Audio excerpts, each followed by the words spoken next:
everyone, back with Dancing Dice Theater for part 2 of our Star Wars saga. Okay, this has been amazing, and we are either going to win wonderfully or die wonderfully, or maybe make it into other stories. No one knows, possibly not even the DM. Hi, I'm Gogo Incognito, and I'm coming back as Prince Attis Krell. I'm a little bit, but I got the money to back it up. So happy to be playing again as this really swank character again today. I'm going to pass this over to my co-founder of Dancing Dice Theater, Manny Ortiz. Hello, everyone. I'm the co-founder of Dancing Dice Theater. I'm also the founder of Really Dicey, founder of Nerd Caliber. Very excited to play today to continue the adventures of RUG-8, an Imperial droid that's now a scholarly droid thanks to the rescue of Rebu, my companion partner in crime. And I'm very happy to play with everyone. I'm very happy that Jerry could play with us again. If you haven't read Terra Oblivion, if you haven't read his work at 7C, Lands of Golden Fire, you should definitely check that out. But let me pass it back to Gogo.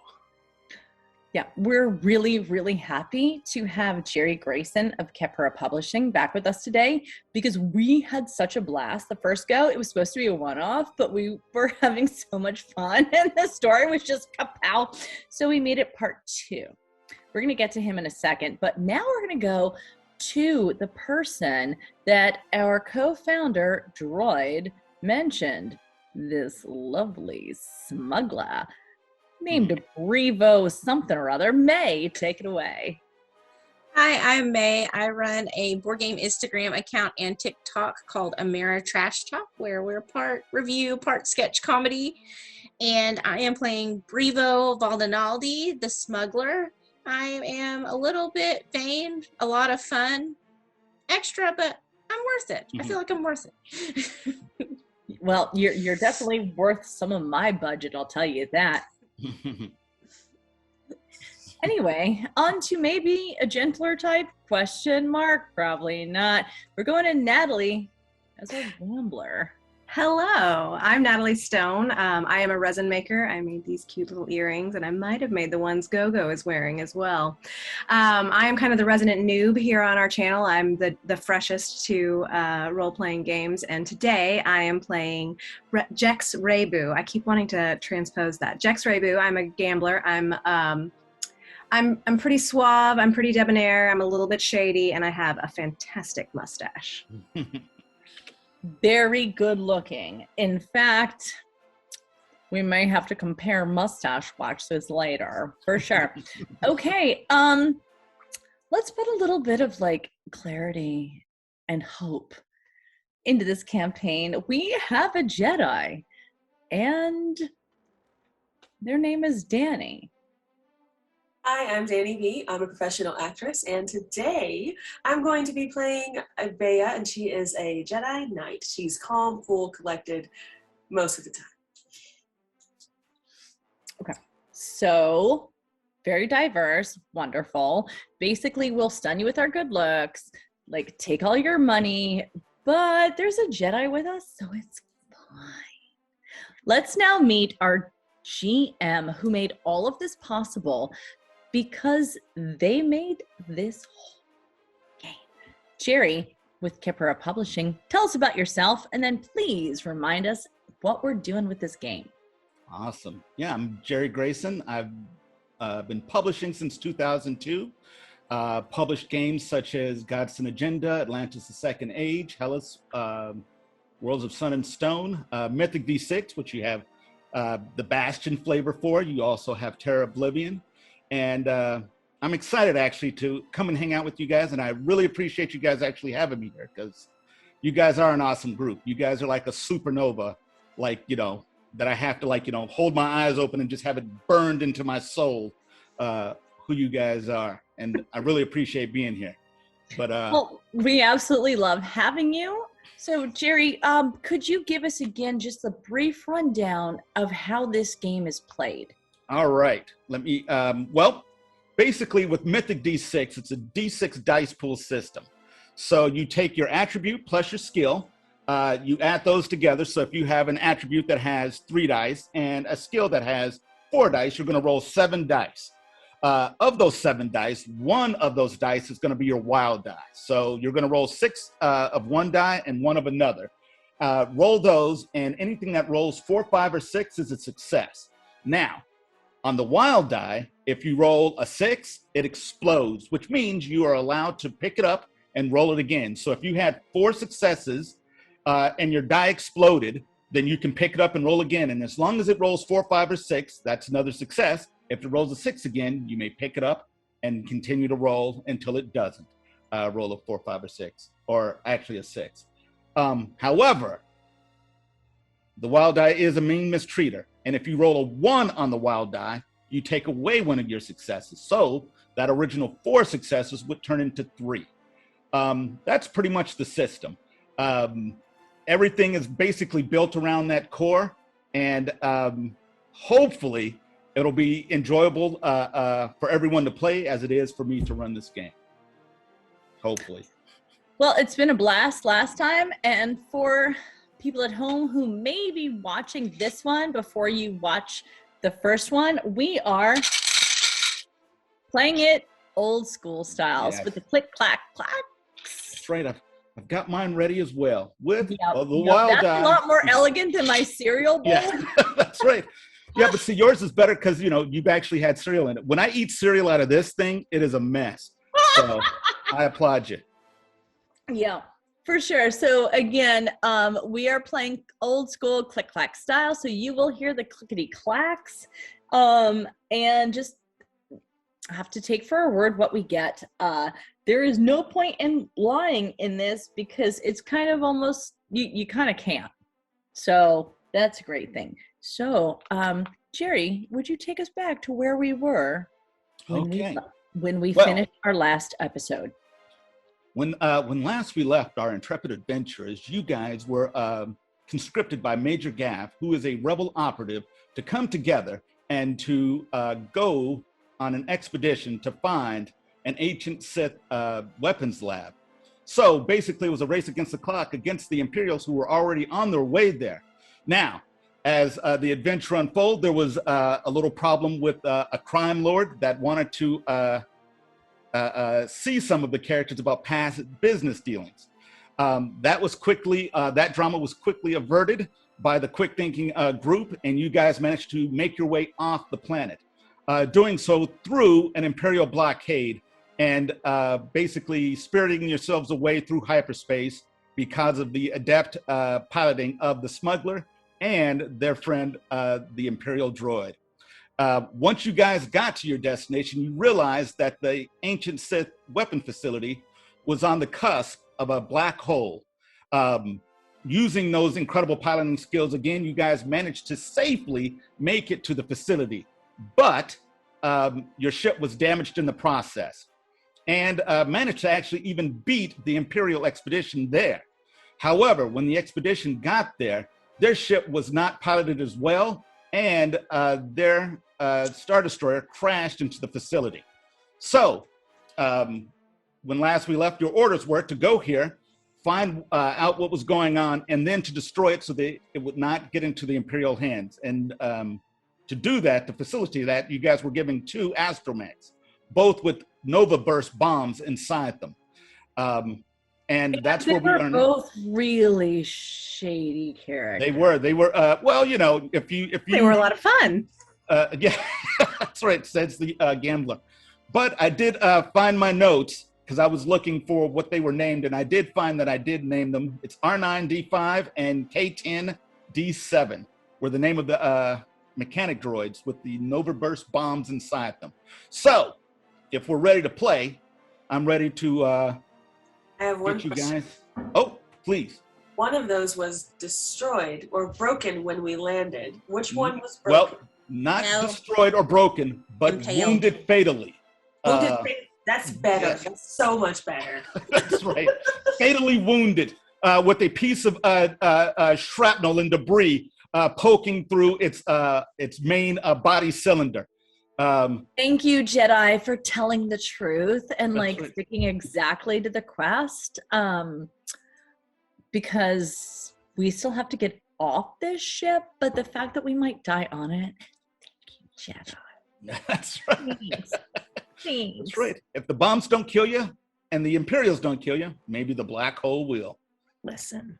Fingers crossed. Help me feel better about yourself. That's right.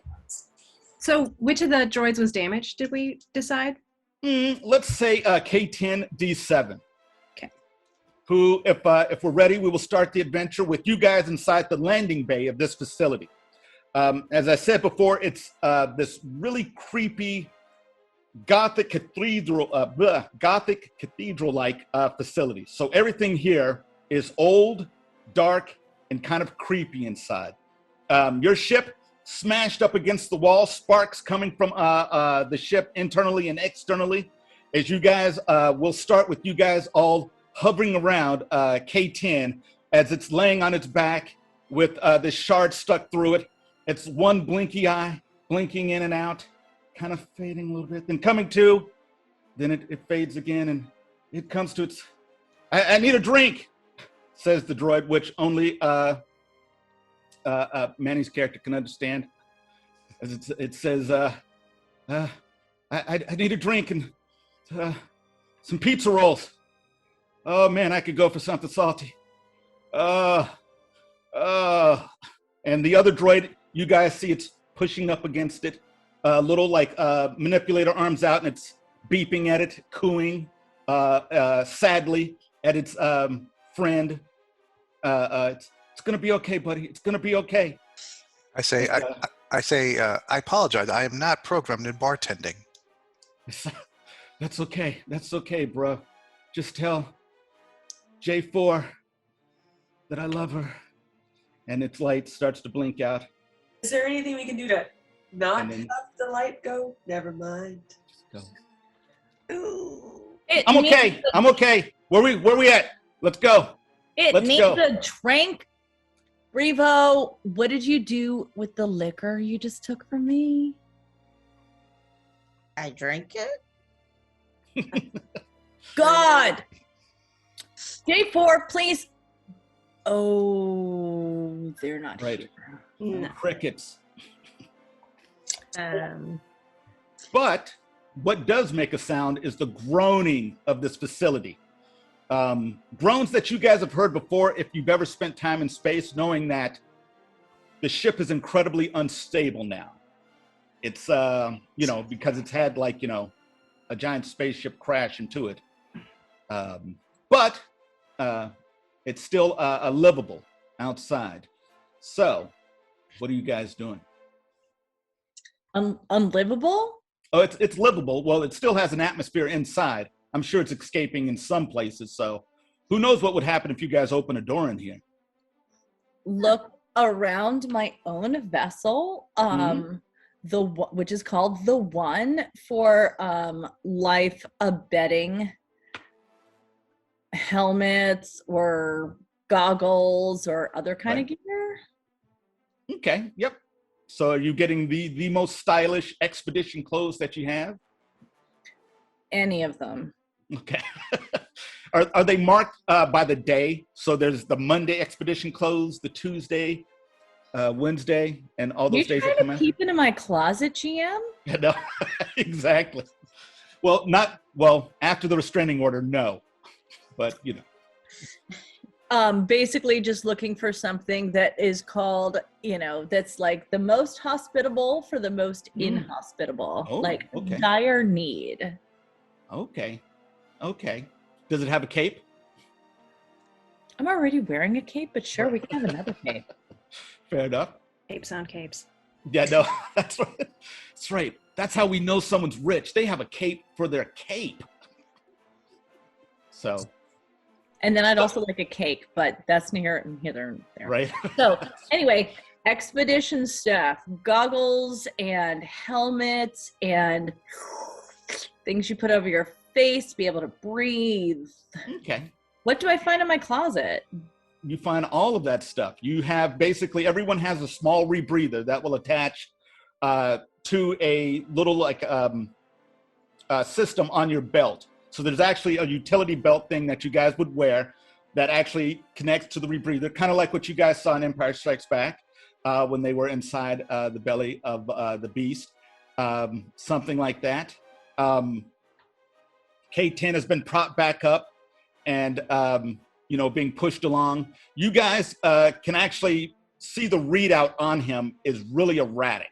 It's kind of like when someone smashes their phone and you can kind of read the screen, but not really. Like you have to press your finger and then you can see, that, oh, I got a text.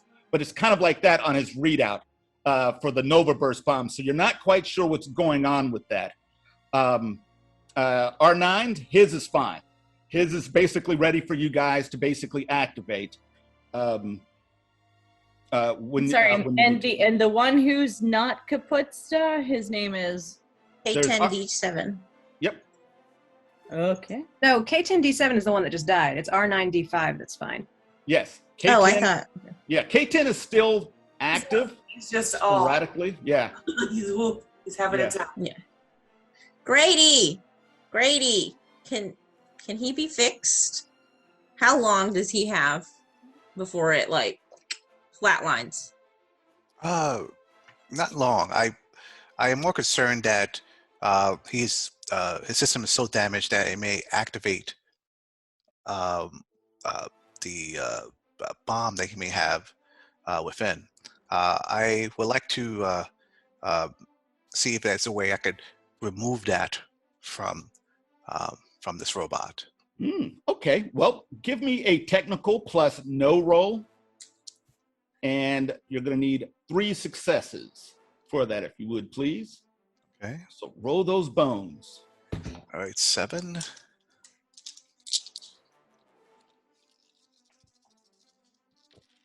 You said 7, and I was like, you can't roll a 7 on a D6.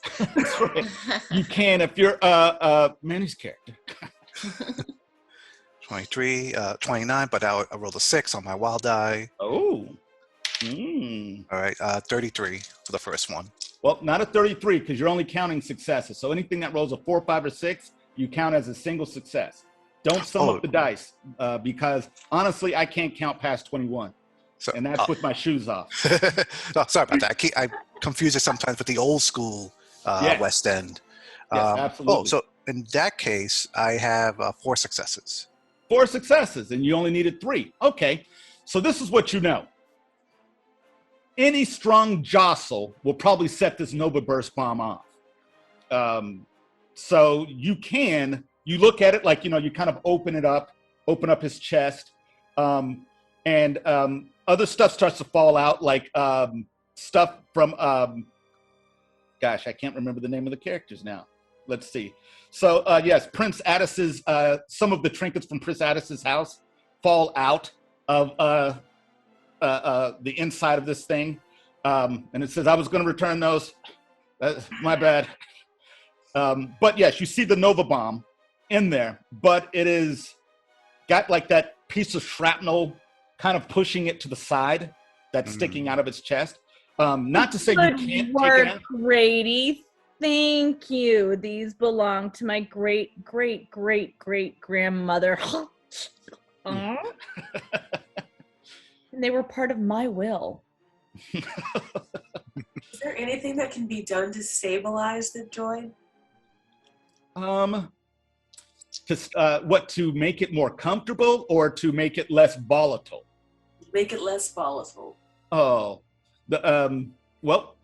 yeah, there probably is. You're probably going to need to work on it. The quickest thing would be to extract it, to take it out. However, you could probably jury rig something, or if you were so inclined, perhaps use the Force to kind of buffer it so that, any type of jostling won't affect it. Like, I'd very much like to do that. However, I need to do that. Okay. Then this is what we will do for you then. Give me, let's see, you would be using your telekinesis for this role. Okay. So give me, how are we going to do this? Give me physique, which is 2 dice, plus your athletics, because essentially what you're doing is lifting, but you're using telekinesis to do it. And telekinesis is 1 extra one, right? Yes, and roll 1 extra dice. So you would have a total of 6 dice, right? Yeah. How many successes do I need? We're gonna say you're gonna need 2. Oh, that's not bad. Yeah, it's not bad. You should probably do that. Roll 1 success, please. Okay.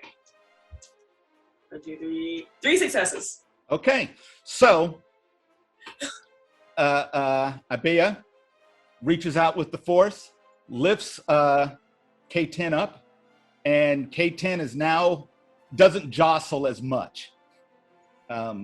So it looks better.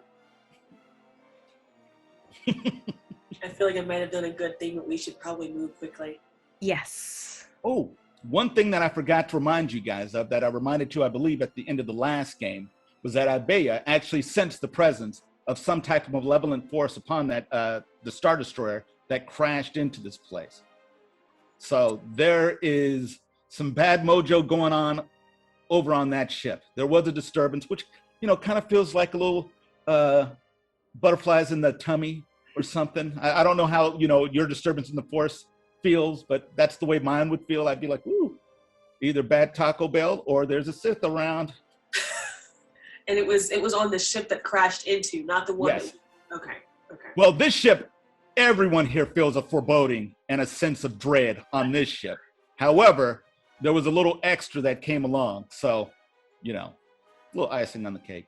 Yeah, extra foreboding, like there's something really big and boss and badass that maybe can't be bought coming at us. So that means I'm gonna need all y'all to like step up front. So we get in. Love for us to get this show on the road on account of this droid that might blow up at any moment and the Imperial forces at our back. Let's go. Maybe we could start exploring and find out whatever it is we're supposed to find here. All right, yes, everyone suit up, please. Suit up. You know, my closet full of practical things the DM has said are there. Breathy thingies, helmet thingies, cloak thingies, take your thingies, one and all. Is a vac suit what I need to get off this thing? Okay, I have one. You could wear your vac suit is actually more than because yours is essentially a space suit. Okay. So yours actually has like a little helmet you could put on. But we were supposed to have the rebreathers. So we can Yes, exactly.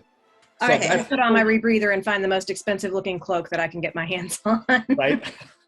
Well, you guys have the help cloaks. There's the princess closet, and then there's the princess friends closet, which, you know, is not as awesome. You know, you guys. Still better than what I had. Yeah, absolutely. You guys. So we're all leaving with rebreathers. Except for me, I'm wearing a vac suit because Yeah, we heard you. Brevo will not put no, on we got something that belongs to Prince. Oh, All right, goodness. we will also examine this latent sexual tension in another episode that will be pay-per-view. So we're all in rebreathers and utility belts and cloaks of some kind of thing, GM, sir? Yeah, whatever kind of cloak you guys want, or cape. However you guys want to be stylish. Yeah, but what does it do? Makes you look cool. Okay, that's not exactly what I was. I mean, no, the cloak does not add anything for like a vacuum except something to kind of flap about when you get sucked into outer space. But it does look cool. But all you really need cloak is of looking cool. What else would you wear a cloak for? Except to look cool. I don't know, flaring. Besides the rebreather to be outside of our ship. Right. What's that? We need anything besides the rebreather to leave? We should. No. In fact, you know, once you guys drop like, you know, the landing door and walk out, there's an actual atmosphere out here. this is just basically a safety precaution, just in case something does happen. But outside, everything is covered in a layer of like dust. Since it hasn't been used in thousands of years. Anyone who goes outside actually sees like the ventilation system is occasionally it will shoot out a little bit more dust because somehow it's active now. And maybe that's just because the sensors picked up that there are people here. So it's actually, activated. But occasionally there's, puffs of like, dust coming out of like, the ventilation system. When you guys walk down the landing plank, lights actually start to come on automatically. Low lights, sinister looking lights, because this is a Sith ship. So everything here has just a level of malevolence added to it. They couldn't just use, just a 40 watt, warm light. It's probably like an orange light, cast really crazy shadows on you guys, uplighting to make you guys look more sinister. And that is what you guys see when you come out of this ship. In the landing bay next to you guys see ancient ships that are in various states of disrepair. Some have fallen apart. Some you guys actually crashed into when you guys crashed into the landing bay. Your ship sparks here and there. But who's the first out of this ship? Oh, Brevo. Query. Should I stay behind and do repairs on this ship? Probably. A poor baby. If we're going to leave, the only way that we can leave is here. Or old, ship, and I'd rather not have to do that. So wait, I'm so sorry. You wouldn't like to be saved by my ship? I would like for you not to be here or to fall off the side of this mountain. Honey, yes. I feel so bad for your parents and that therapy bill. Don't worry about my folks? therapy bill, Attis. Folks, we got an exploding robot, if I don't need to remind you, and the Imperial forces on our tail. I would love to get this show on the road. Great. And I'm going to go down the ramp. Just trying to right now. leave my robot to fix the ship if you guys want to escape. Just saying. I can't hear you. I'm outside. Bye. I'm also going because I find Brevo to be just so tiresome and toxic. Ugh. I thought I had issues. It looks like the group agrees. It looks like the group agrees. I will stay behind and do repairs. Cool. So you guys all walk off the ship, out the hangar bay, and into the corridor. So once you guys walk, through the doors, long corridor just opens up, to the left and right of you. Again, the orange foreboding lights kind of light up and go into infinity that way. And occasionally lights will flicker as you guys walk down these halls. What are you guys looking for or looking to do? I want to see if we can figure out, if the sort of malevolent feeling is just everywhere or if it's coming from somewhere specific in the base. Can I do an intuition check for that? Yeah, absolutely. Give me an intuition plus your perception. Okay. Let's see. It's probably going to be pretty high because you are not force sensitive, but no. You can absolutely make this because you can go, okay, that hall feels nasty. Let's not go down there. Where this one, that probably leads to the daycare, Sith daycare. So give me a roll. You're going to need 4 successes. Okay. About how far? Baby. Yes. I got exactly 4 successes. Awesome. You know, or you feel through your intuition, which way to go. Are you moving that in that direction? I am. Okay. I have a question. Question? Yes. How yes. far, as we're walking into the corridor, we're entering into the place now. How far from where we are is where the Star Destroyer crashed? Well, imagine that this facility is, let's just say 10 kilometers in diameter. Probably 4 kilometers away, by your reckoning, which, in the larger scheme of things is probably not that far, considering, you've got like people movers in here that could probably move you that distance within minutes. But, about that far away. But the ship is huge. When I need to kind of start keeping an eye on extra things besides creepy in this building. That's what I want to know. Right, fair enough. And you guys take off down that that hallway.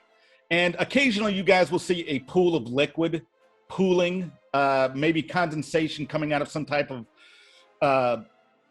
life support system or air conditioning system or something like that. So there's a pool of brackish, muddy brown water here and there that, this thing is like, starting to come to life.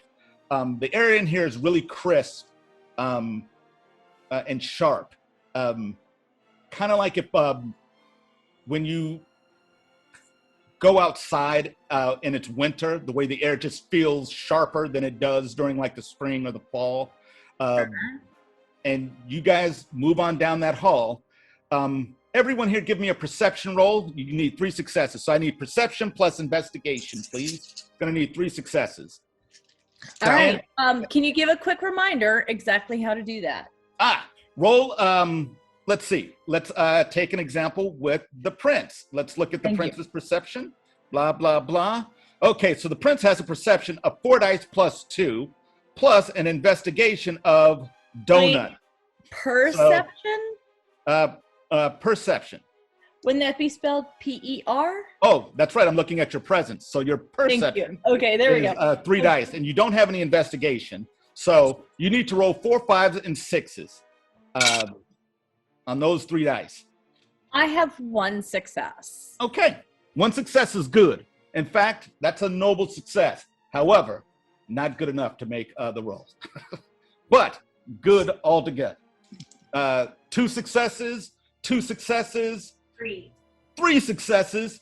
Okay. So, Ibeya. They all smell bad. That is true. Well, no, because they're wearing your clothes, and I'm sure these things are laundered with, nothing but the best. I would say it comes from their soul. Oh, you guys have stinky souls. Kind of like what's in my shoe. But except the Jedi, no harm there. That's all right. love. That's why they rolled 3 successes. You see what looks like their footprints that run through this dust on the ground. But as you guys were walking, it was an even coat of dust on the ground because the place is so old. However, in front of you, you just see some footprints just moving off into the distance, kind of the opposite way that you guys are going, or down a different hallway than you guys are. So they're appearing, or Nope. they're all already there now? You guys were walking down the hall, following what Jex, decided, like, we need to go in this direction. And then Ibeya looks over this way and looks and sees just, small footprints. Just, not like, they're actually being made, but just some in that dust. How many sets? Is it just 1 set of footprints? Just one. Still in the direction that we need to be going, or a different? Nope, opposite direction. But you do see those. Now, we're going to cut back to RUG-8, who is in the ship fixing the ship. Give me a technical plus your know-how roll. You're going to need 5 successes for this. Ooh, Right. Grady. 4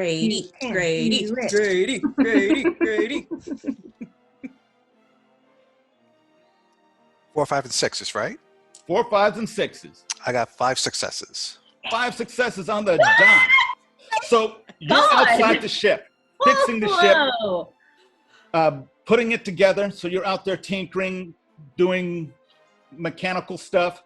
There's sparks because, you've got welders and stuff whirring and all that stuff going on.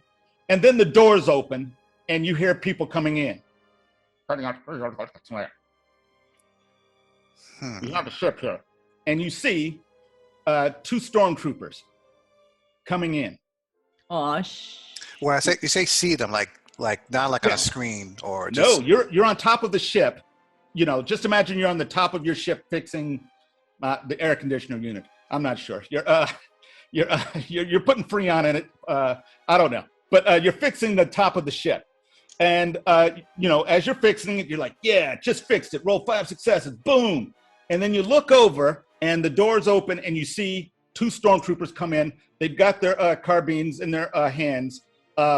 They've got like this little droid floating with them, and the droid has a light, and the light is kind of like a laser light. So it's this red light that's kind of cutting through like the dust and debris of that's floating through the air and kind of scanning the room as you're up on top of this thing.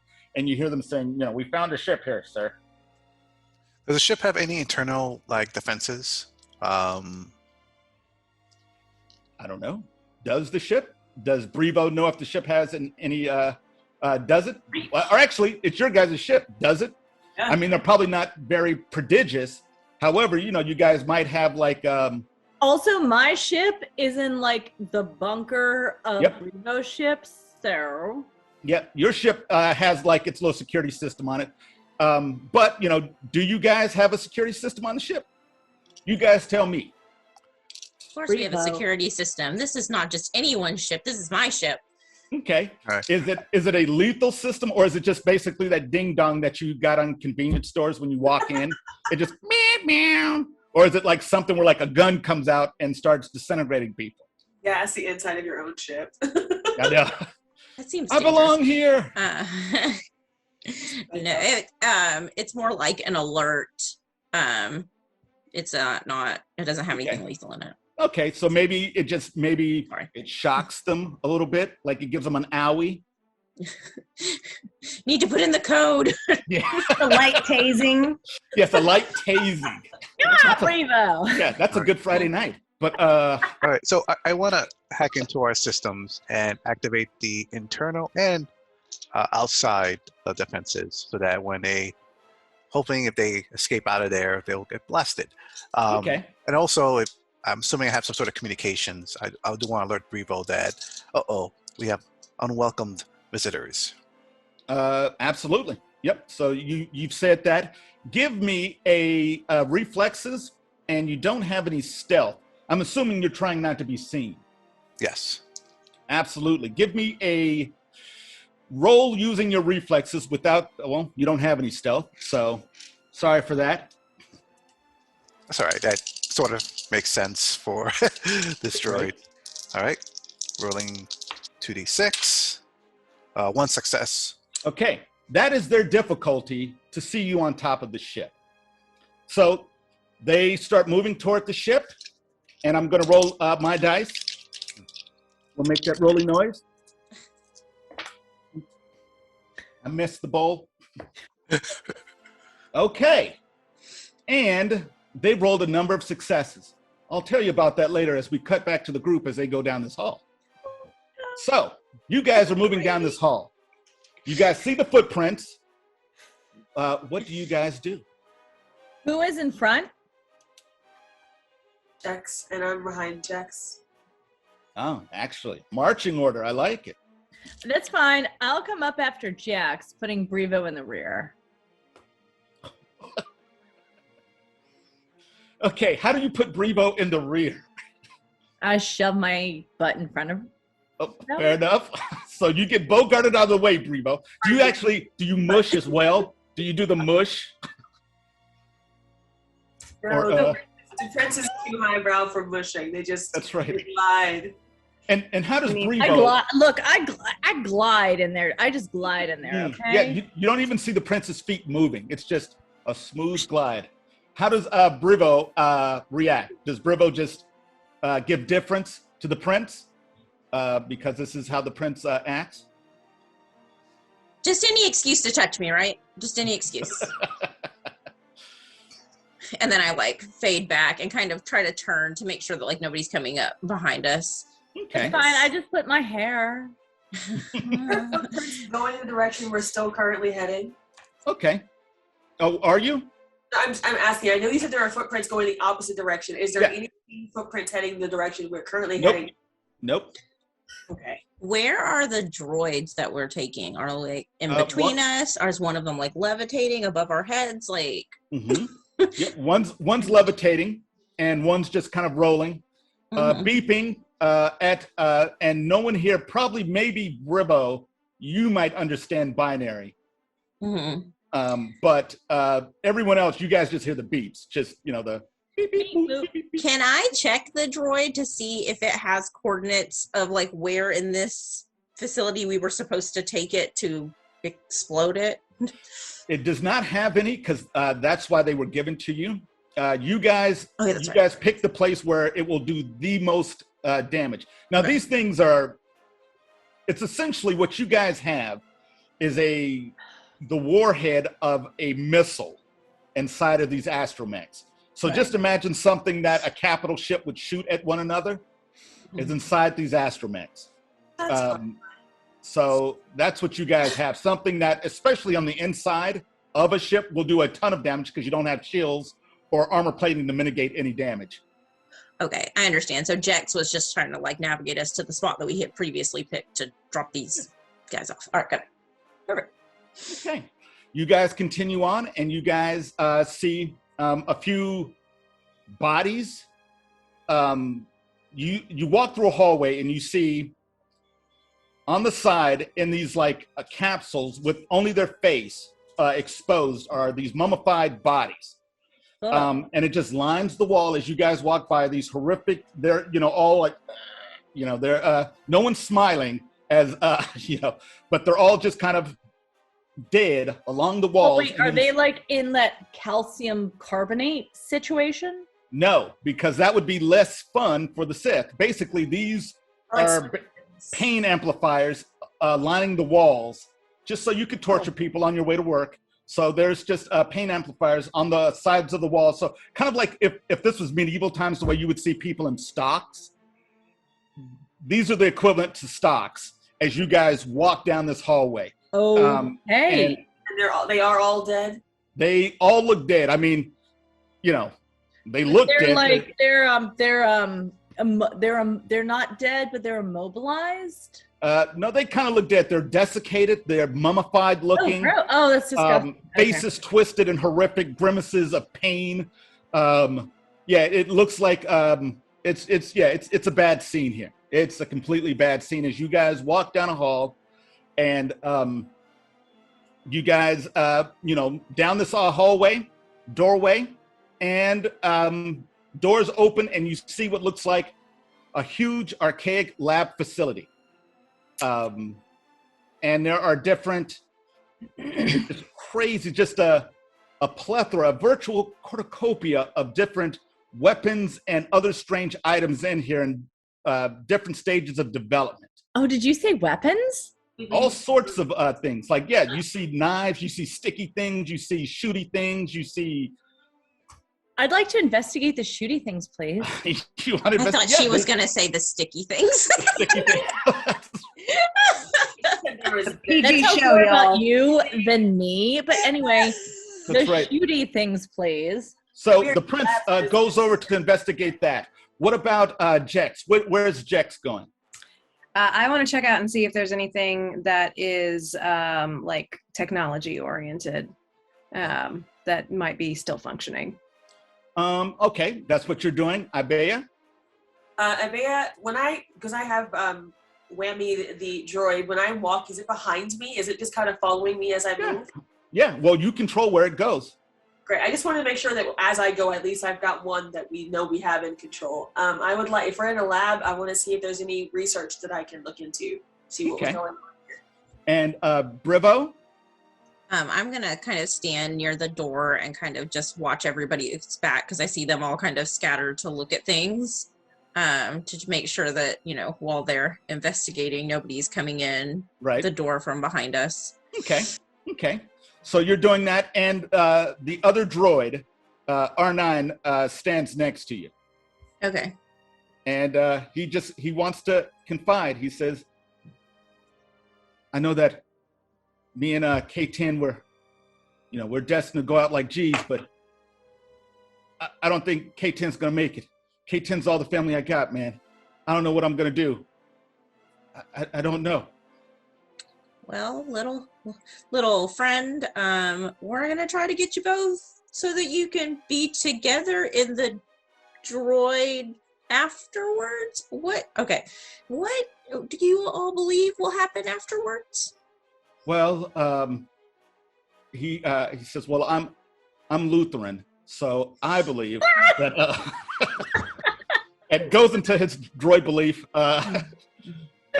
which is, something like that's really convoluted and has probably like a droid messiah and tells you like some weird contradictory story about like, Predestination, free Yeah, will, exactly. baptism. Yeah, exactly. Goes into that and stuff. And shows you actually has a tattoo on its backside of the Virgin Jesus? Droid. Yeah, the Virgin Droid. But goes into that. Jex, there are tubes with beings in it, so different aliens and stuff, and kind of like formaldehyde alien thing in there, formaldehyde alien. Then you come to one that is not, and you see that there's a living alien in one, or alien in one. Well, that seems bad. Well, it's in there. How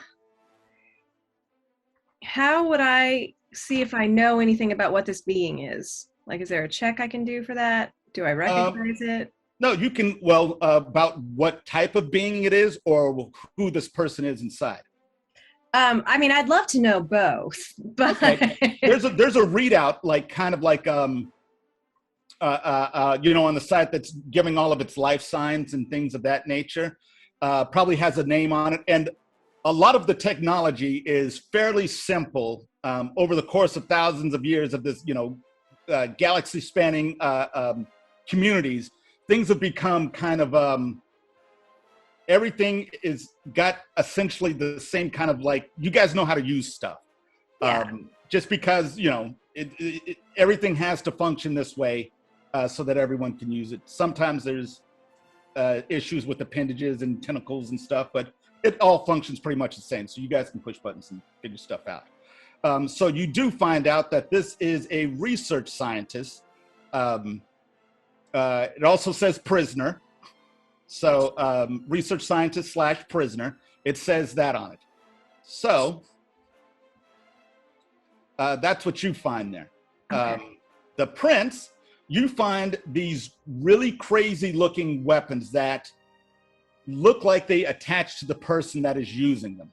You don't actually hold it so much as you use it as an extension of yourself, kind of like a bioorganic weapon. So I understand. Okay. I understand bioorganic weapon. We're not going to say how. Right.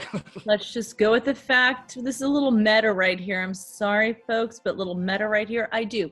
I'd like to check and see if any of them were made by Krell Corp, which is my family, who makes both nice and very not nice weapons for both nice and not nice people. Are any of them Krell Corp? No. This stuff, like when you pick it up, it literally is dusty. You're picking it up out of dust. These things are thousands of years old. These things Are they alien tech beyond like me as an alien? Yes, they are definitely something that is, you guys don't see this type of thing. There's probably cultures that do have things that are like this, but this thing is out of a horror movie. Just imagine if the Cenobites from Hellraiser decided they were going to make, this is the Lamashon laser gun. This thing is weird. It's got appendages. I'm sorry. Are you trying to talk to me about stuff I already know? That's so cute. I would like to kind of go over them all and see if there's one that I feel a like deep vibe connection with. Oh, absolutely. There's one here that just would love to be a part of you and to love to serve you. And, it is there to serve. Are we sure about that? Oh, it is absolutely sure. This thing would give its life. Can I roll on that to see if it's absolutely there to serve rather than steal my soul? It's to steal your soul. It does not want to steal. It wants to enhance. Can I roll on that? Absolutely. Let's see. Right. Give me your intuition plus your, we'll let you do your presence. Because basically this is you against the machine. All right. And hold I on. will roll the machine. I'm going to roll 5 dice, and this will become your difficulty. Okay. Well, do you want to Yeah. tell Yep. me? 3 successes you will need. And the successes are 3, 4, 4, 5s, 5. and 6s.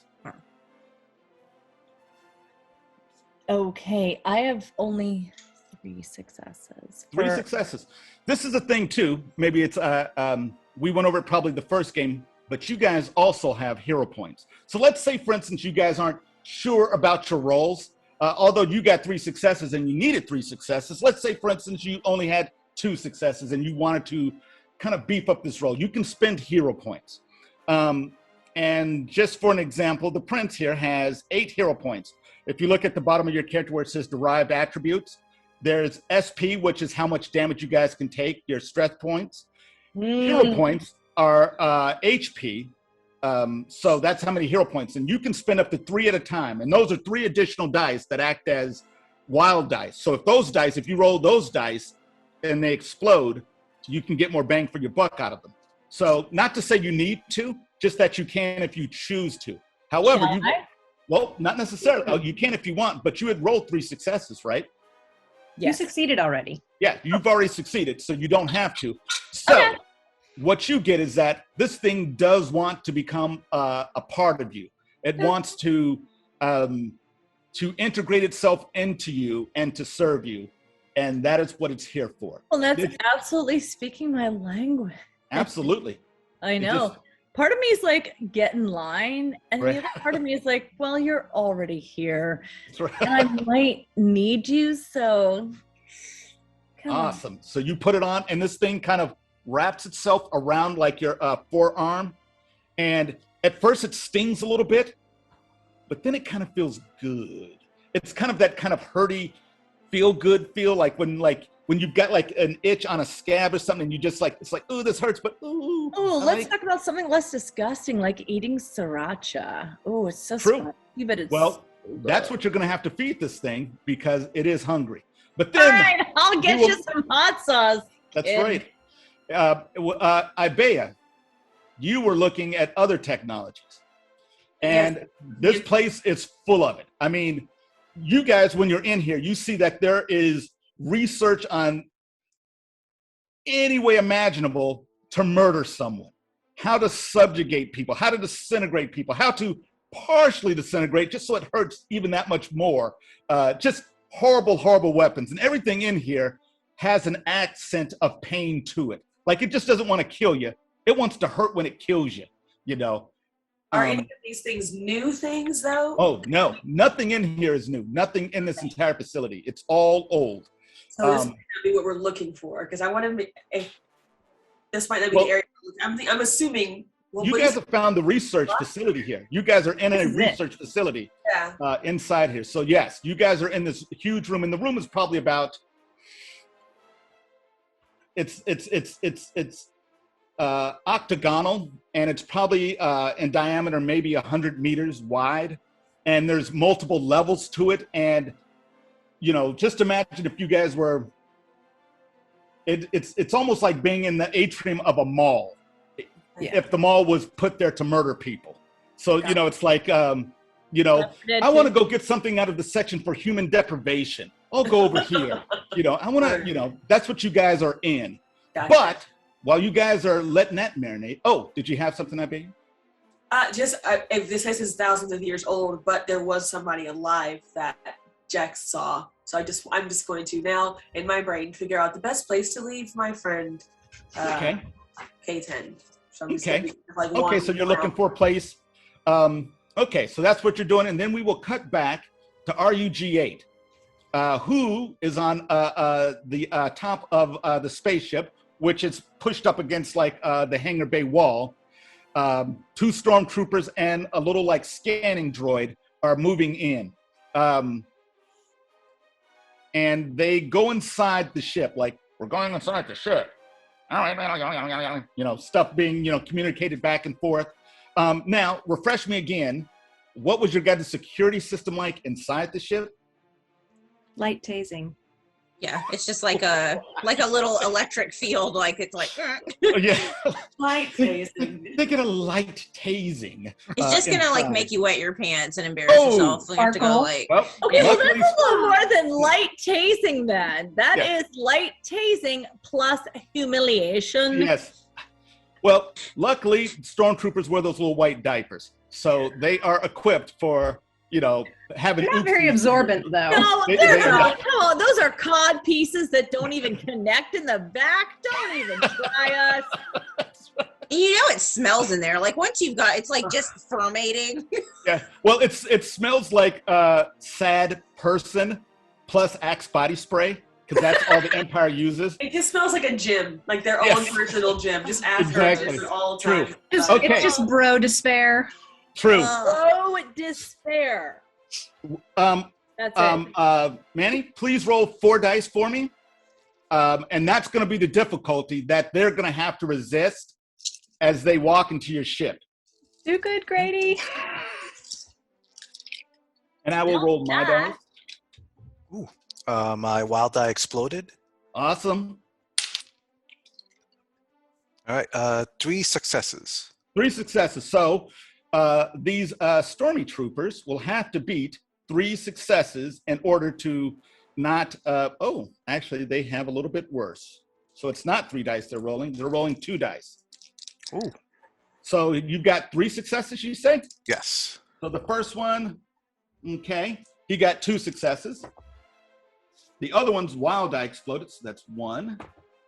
Okay, so you're outside the ship, and you hear inside the ship, we're inside the ship. Oh my God! Ah! Ah! And you hear like gunfire go off inside the ship, and you see one of them kind of like running back down the gangplank, and his hand is kind of doing this. It's kind of spazzing, and he's like, "The ship is it's been secured against us, sir." And then you hear like, "You left me in here, man. It's not cool." And then you see like another stormtrooper crawling out on his belly, and there's that trail behind him, just a little wet trail as he's crawling out. And he's like, "Oh man, Mike, again?" It's like, and he says, "No, man, listen, I tell you, it's a problem I got." And he crawls back out. However, you are scanned by that droid. The little ball is above you, and you hear it makes this like kind of alarm noise, like "Meck, meck, meck, meck," and the light flashes on you. What are you doing? All right. I will maybe smash it. Okay, you're gonna smash it. This is where we get into combat, folks. So, how do we roll initiative in Mythic D6? Well, all right. This is how we do some fights here. This is how we roll initiative. Initiative is basically your perception plus intuition if you have it, which I'm looking at your character sheet, and RUG8 does not have intuition. However, you do have perception of 2 dice. So you roll those and you give me the successes. The Stormtroopers and the little droid, they roll theirs, and then basically whomever has the most, that's who goes first and gets to do their thing. So, Manny, roll your dice. I will roll mine. All right. Booyah. 1 success. Okay, I got 2 successes. So, this is what happens. The 2 Stormtroopers are down there, a little bit kind of spazzing and stuff like that, a little spazzy. However, the droid up top, it kind of like sounded an alarm, and then it kind of backs up from you. And you see like there's a little hatch that opens up, and this little like manipulator arm comes out with a restraining bolt. Oh, So okay. it backs up, drops the restraining bolt, and starts coming straight at you. Okay.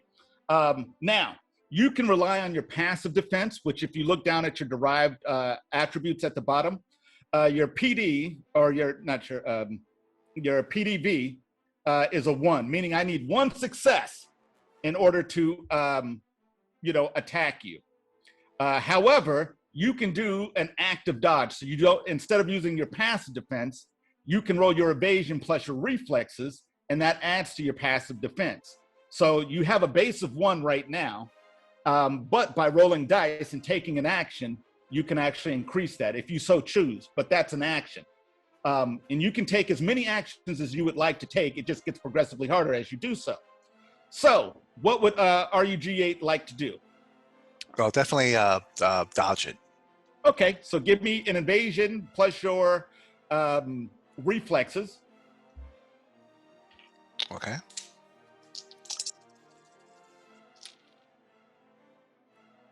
Two successes. 2 successes. So this thing needs 3 successes in order to attack you. And it does not. It only gets 1. So it's coming at you. You realize what's going on. You kind of move out of the way, maybe bat it to the side. Is there anything you would like to do? All right. Hey, what's going on up there? And, you know, it's moving around. All right. I have extra limbs. Yes. Since can I use that to help me trying to, break this droid? Yeah. Your extra limbs allows you to do like all sorts of manner of things. So, for instance, you've got these 2 arms. You might have 2 other manipulator arms. So, you could actually do something here and be doing something there as well that might require you to manipulate stuff. But absolutely. Give me, what would you like to do with it? All right. Maybe all 4 of us just kind of like try to smash it together, kind of like a fly. Okay. So you're trying to attack it, or you're trying to grapple it? Kind of like splatting it. Okay, cool. I like that. Okay, so give me a fighting plus your reflexes roll. Fighting plus reflex. You're gonna need 1 success to okay. hit this thing. All right. I have 1 success. Okay, so you managed to smash it, and you do basically your basic damage value, your BDV, plus your PD. So you do 6 points of damage to this. Now, the average person in Mythic D6, just a normal Joe, can take 10 points of damage. You guys being heroic can obviously take more damage. But this thing you smash for 6 points of damage. You can also use hero points to do additional damage. Each hero point does an additional 4 points of damage. So you can spend up to 3, meaning you can do an additional 12 points on top of the 6 points you've already done, if you so choose to. Not to say you need to, just that you can if, it's there for you. So are you happy with the 6, or do you want to put some stank on it? I'll use 1 to do 4 more points. Okay, so you smash this thing. It explodes in your hands. Just kind of explodes. The guys are like, there's someone up there. Get up. And he's kind of picking up the other Stormtrooper. What are you doing? All right, I want to activate the outer defenses. Okay. Give me, this is going to be a little bit tricky, considering, your defenses are made to be used inside. So give me a technical plus reflexes. Let's see, technical. Okay, 5d6. All right. 3 successes. Okay, so you needed 3 for that one. You've got them online. Now what? So the gun starts training towards them, your guys' little shooty gun on your ship. What are you going to do? Just tell the ship, it might be best if we blast them. Okay. Give me a blasty roll using your range fighting plus your coordination.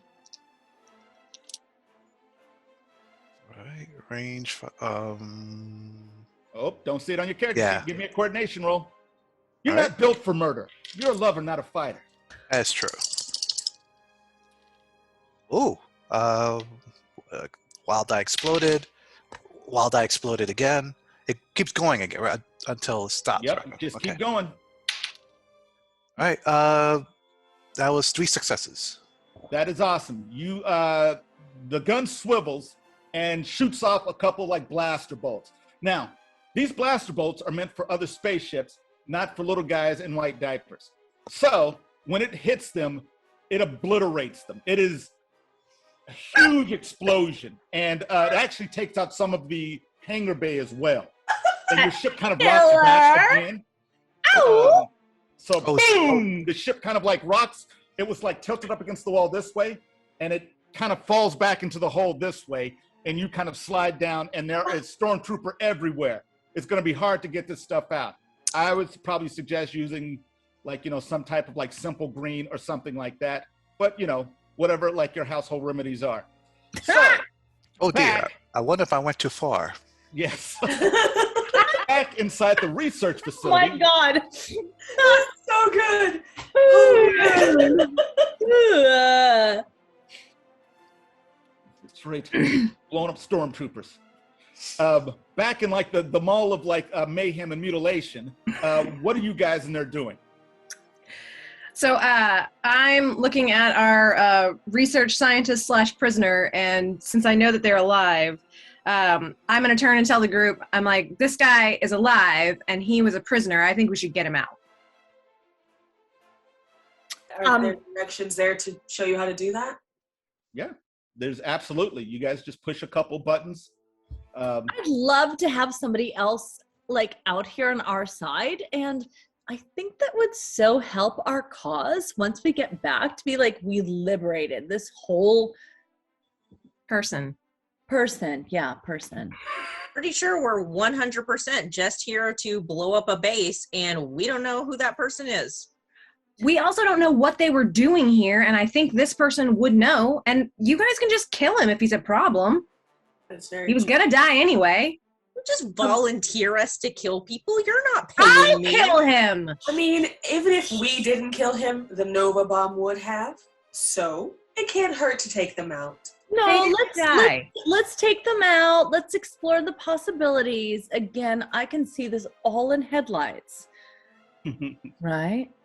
So while they're arguing, I'm going to push the buttons, and I'm going to free our research scientist prisoner. Okay, fair enough. So you're over there pushing the buttons, and it does what you expect it to do. There's steam coming out the side and weird noises being made and lights on the inside of like, this chamber. And, the door kind of like, pulls away this like little cocoon thing that it's in, and it's an alien. It's humanoid, has a feathered snake head. So it's got this plume around like this snake face, this multicolored plume. Very pleasing to look at. Although, it's a snake face. But, it's Star Wars, whatever. And it kind of like comes out, it staggers a little bit and steadies itself on your shoulder and starts speaking, kind of hacks a little bit, coughs, and looks at you and says, "Who are you? You're not one of the Sith."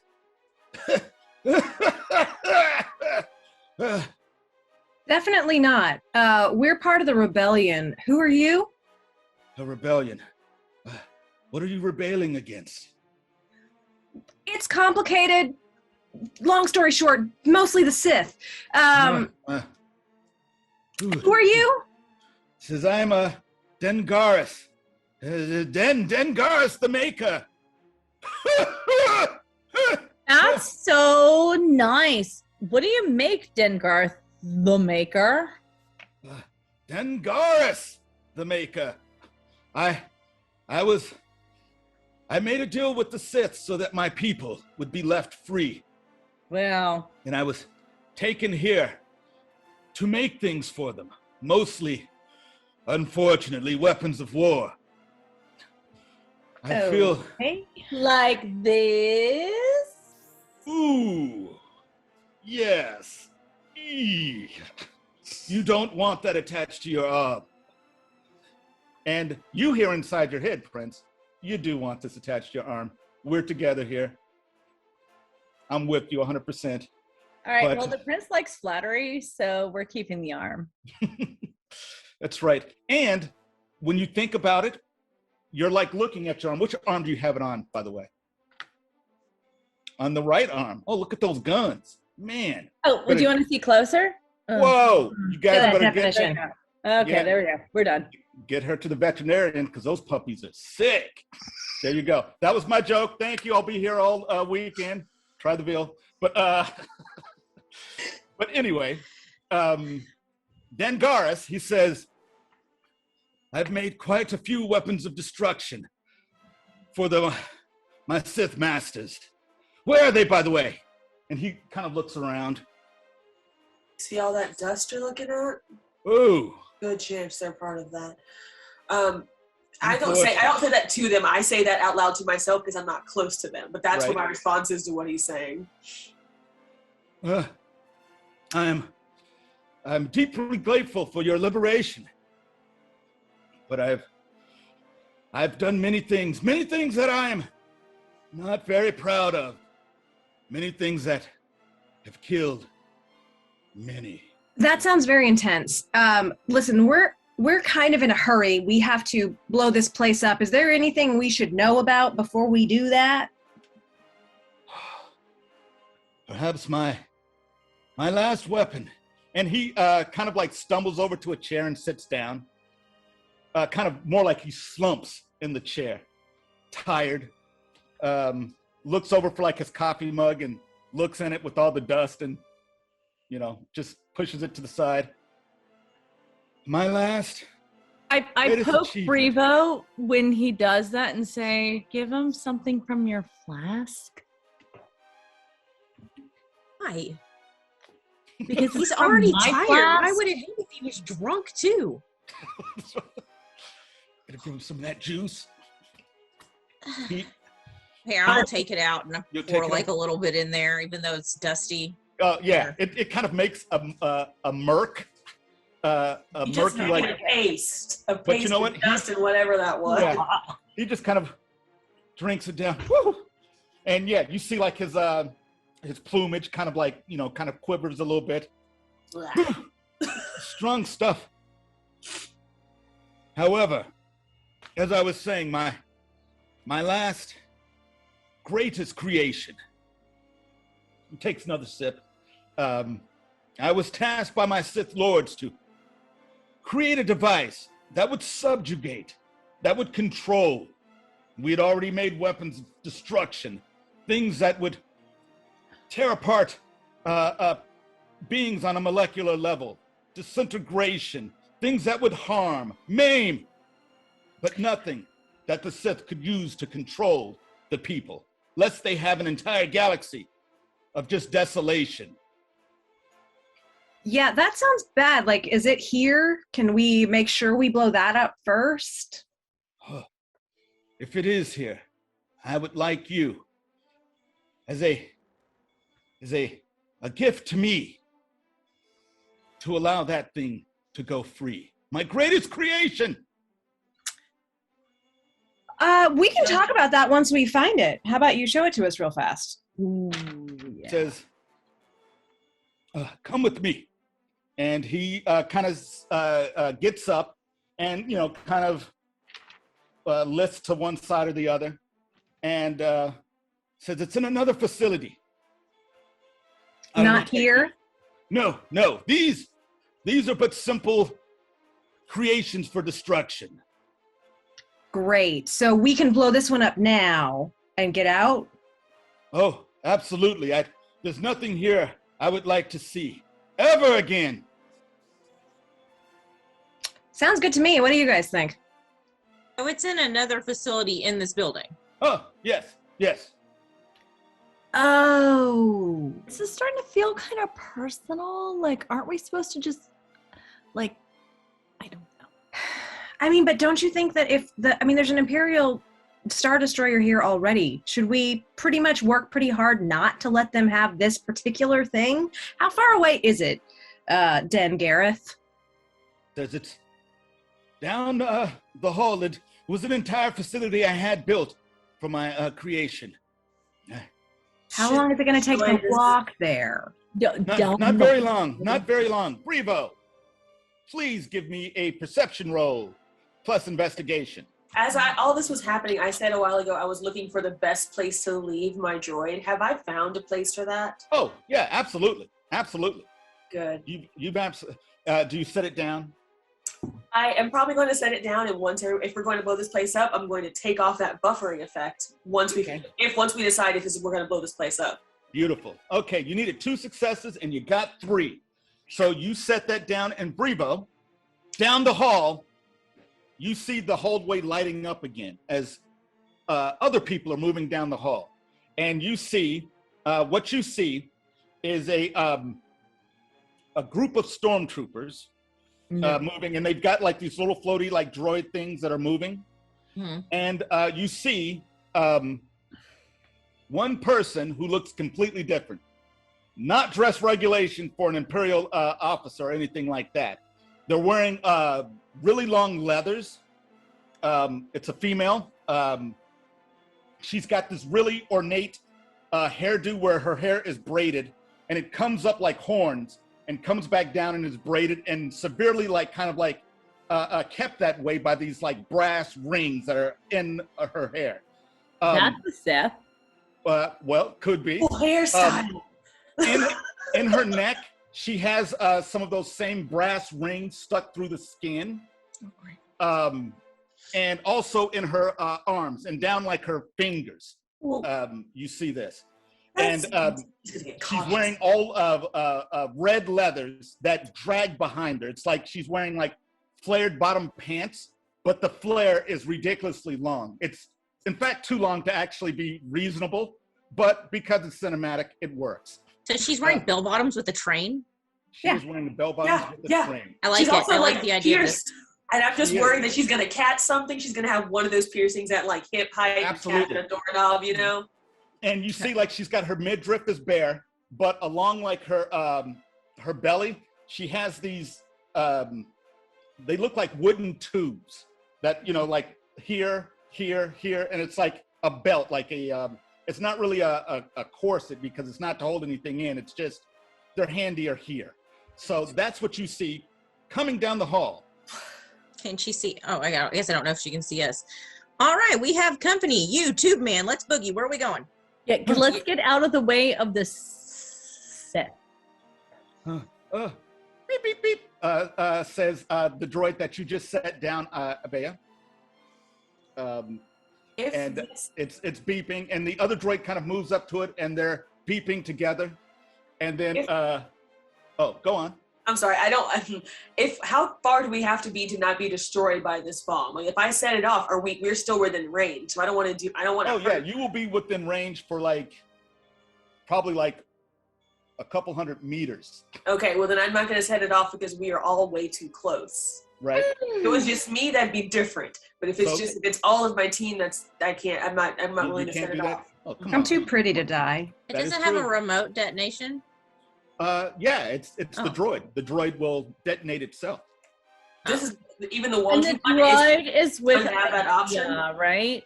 The option on this one may be there, may not, because remember, its little readout was smashed. So, what do you guys think? It does say, and you can hear it, Brio, because you can speak binary. It's like, I can do this, man. I'm going out like a G. And you see like this little like arm comes out, like, you know, it opens up and the arm comes out and another arm comes out and they fist bump. And you see like R9 puts this little manipulator hand on its head and goes, I'm going to miss you, dog. I'm going to miss you. He's like, get out of here, man. And then you see the R2 unit turns its head, and because it doesn't want K9 to see it, you know, sad. And he says, let's go. Are you going to leave K10 there? Or how far away? The other facility, is it far away? Is it outside? Oh my God, why are we saying no? Yes. We don't know where it is. Yeah, but we don't know. No, it is definitely not outside. To hear him speak, it is definitely not outside the radius here. But, you know. But K10 thinks he can do it. He can hold it. All right. I got this. I got it. Let's go. Okay. Can we go? Huh? I let him go. Bro. We're trying to leave. But I leave him there. I tell him thank you, and I go. And, All right, so I'm gonna lean into him and be like, "You hold it as long as you can, man. And when that crazy horn lady gets in here, right? For one." Okay. And as you guys leave, you see its other manipulator arm comes out of its chest, but it's holding something, and it looks over it, and you see it's a picture of J490. And it just kind of looks at it as you guys leave the room. And you guys Peace suit. What's that? And you guys leave the room. back in the hangar bay. Yeah. What is RUG-8 doing now? You just obliterated 2 stormtroopers. I'm gonna go back inside the ship and start preparing to leave once they get here. Okay.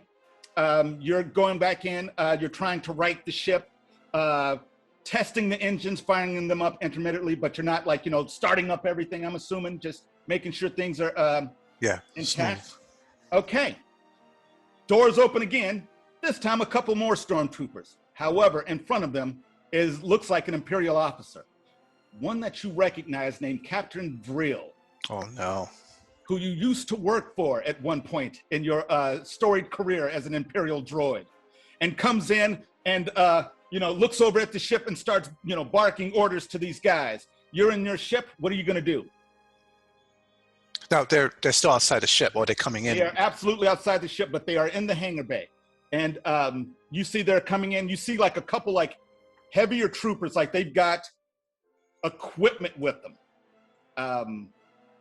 So they come in and they look over at your ship, realizing your ship doesn't match the make and model of the other ships that are in here because your ship's not covered in dust or, as broken looking. So everyone is focusing on your ship. And, there's probably lights on inside, like, the cockpit. So, they're looking in and seeing. So what are you doing?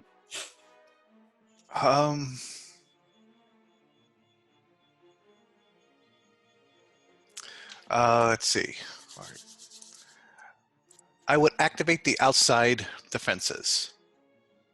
Okay. And what are those? Is it basically it's your guys' blaster on your guys' ship? You guys have, I'm not sure. Let me see.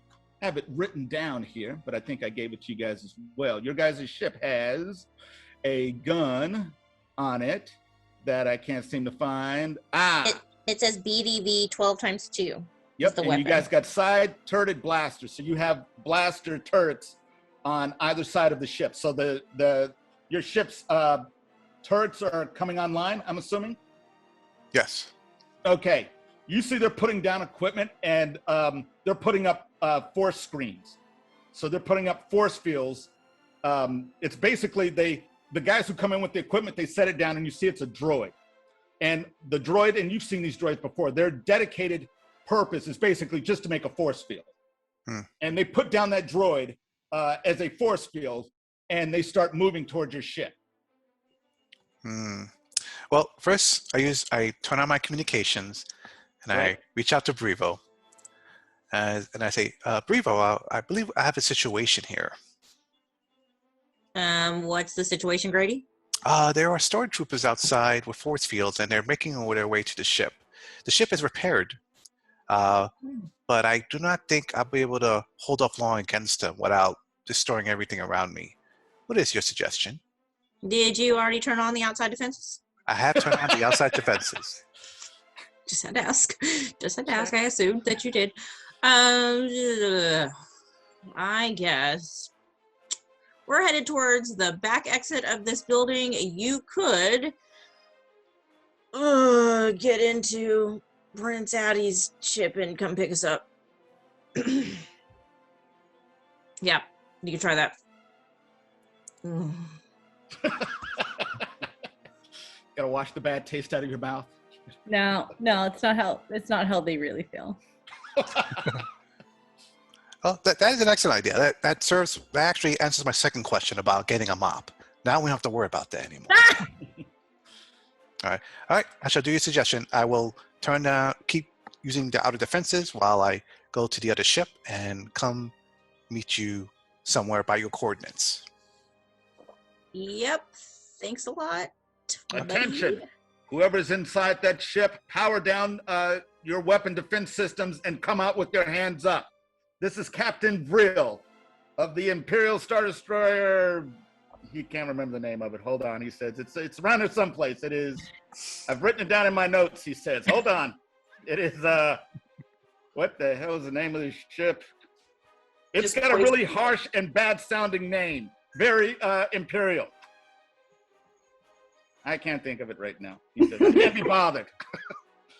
I have it written down here someplace. I have it written down as a the other terrible guy had name to for a take a Star sick day. Destroyer. He just turns around and gestures to the Star Destroyer behind this one. This Yeah, ship in that one over there. Exactly. But I do have it written down. Blah, blah, blah. All right. So that's what he says. All right. So I do what Bree was suggested. I turn on the outer fences, let it go crazy against them, while I go and use that chaos to go get the other ship. Okay. Yeah. You get into the other ship. Are you taking off in it? Yes. Okay. The other ship, by the way, is called the One. Oh. The One. Is it written in cursive on the side of the ship? No, cursive? What do you think I am? Cheap? That's right. Let's see. I'm just trying to find the name of this ship. I know I The have. One. Lost in gold lettering. Well, no, the Star Destroyer that crashed into the side of this thing. Oh, It has oh, an I'm actual sorry. I name. forgot we were still caring about that. You're hurting my heart, Anakin. Where you're going, I can't follow. But anyway, I think it's the Star. Problem. I vote we name it the Star Destroyer. I have it written down somewhere. yes, exactly. Yes. Yes. Yes, please and thank you. That is But, perfect. so you're getting inside that ship and you're taking off from this hangar bay. Yes. Fantastic. Okay, so that's what you're doing. So the ship, the back cargo doors open up, and this sleek, very posh-looking ship kind of slides out of the back of it, turns around, goes through the force field that is, basically keeping the atmosphere into the hangar bay, as stormtroopers are shooting at it, setting up some heavier weapons and firing at your guys' ship. Give me one piloting roll, and let's see. Give me a piloting plus your coordination. All right. And hold on, let me see. Okay, you're gonna need 2 successes. You can do that. I do. 2 successes. Oh. So the ship is hit by various pieces of blaster fire as the ship leaves, but nothing too bad, and your ship basically goes out into the void. And so now you're outside the ship. Meanwhile, back with this other part of your guys' ragtag group, you guys are, I'm assuming, a little bit more hurriedly moving now. Yeah. Got a nice clip jogging Okay. down the hallway. You guys get to the room, and again, you see those small feet, small footprints leading into and out of the room. So you see various footprints all, around this doorway. Hey, Tubi, come here. You worked here. What would be making these? You're asking Dan Garris? Yeah, like I'm calling him Tubi because he came out of a tube.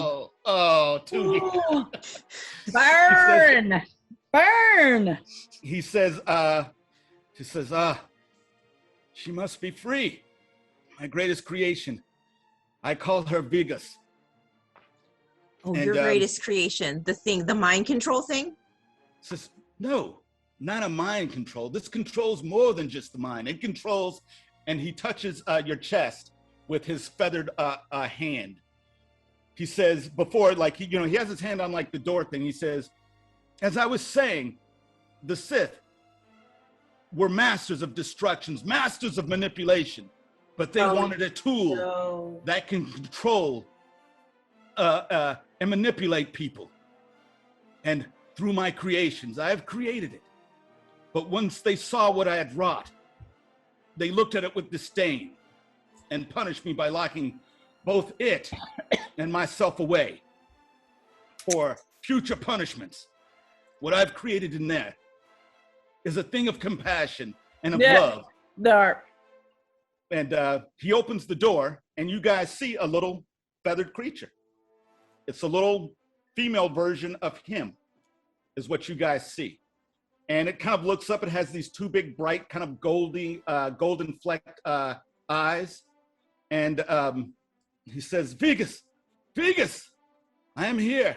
And you see this little girl runs up to him. Tubi, it's adorable. It's adorable. Do the You feet made of a this little puppy? girl match the footprints that we're seeing? So Yeah, cute. these little Wait. footprints. So the greatest weapon of control is a puppy, effectively. You made a tiny cute baby. No, the greatest controlling element of the universe is compassion, empathy, and love. And that's what I gave them. Will it let me pick it up? Yeah. She touches your face and kind of smiles if a snake person could smile. This is so cute. Y'all gotta hold it. And he says, no, not you. I know. He says, this is what I'd like you to take away and to let her flourish. I've condemned myself by creating these weapons, and I would not like to see the universe that I have sent these things out to create. I am tarnished, and she is pure, it says. Okay, I'm gonna cover its what I assume are ears. Right, little I'm just ear holes. Snake's got so ears, right? what exactly does she do? Like to be a weapon? She loves. She cares. Okay. It's the ultimate force in the universe. You must understand this. So I would really love for our Jedi to maybe get a word in here, because love and compassion, they're all great, but Jedi. Okay, if we take Vegas with us, is there anything else that you've created here? Anything else that we should know about? Oh, this, besides just the gravity lens that this entire facility is, using the gravity of the event horizon to project particulate matter across the galaxy at its to its target. Death Star. How do we find that? How do we Death find Star. that? How cliche. That was invention number 1834. We threw that one away decades ago. No, I don't think you threw it away, but okay. So we need to blow the whole place up, is what you're telling us. The whole thing has to go. I'm assuming it does. Now, doors behind you guys down the hall open up, and you hear that, "You there! Stop! Put your hands up!" And you guys see some stormtroopers and one fantastically attired young lady with, Is it the young lady with the leathers and the really cool hair? yes, and Come the on. bleach white skin, red makeup, and the brass rings and accoutrements. Danny thinks they look really cool. If Bay is not a big fan. That's right. That's a real cool aesthetic right there. That's right. Yeah. So, what are you guys doing? You guys are sitting there holding this little girl, got an old guy there. Down the hall are some stormtroopers and one young lady who looks like a mean mistreater. I'd really like to know about this bioweapon on my arm at this point. Yes. Oh. Says, are we doing this? Are we doing this, Prince? Please, allow me to serve you. Please. Yeah, tell me what you're about, son. Says, I will give to you everything that I have. Just point and tell me who to murder. At what cost? No cost. Only the cost, your enjoyment. I live to please, and the only cost would be your displeasure. From where do you get your bullets or your energy? From inside you. Ah, and we have the cost.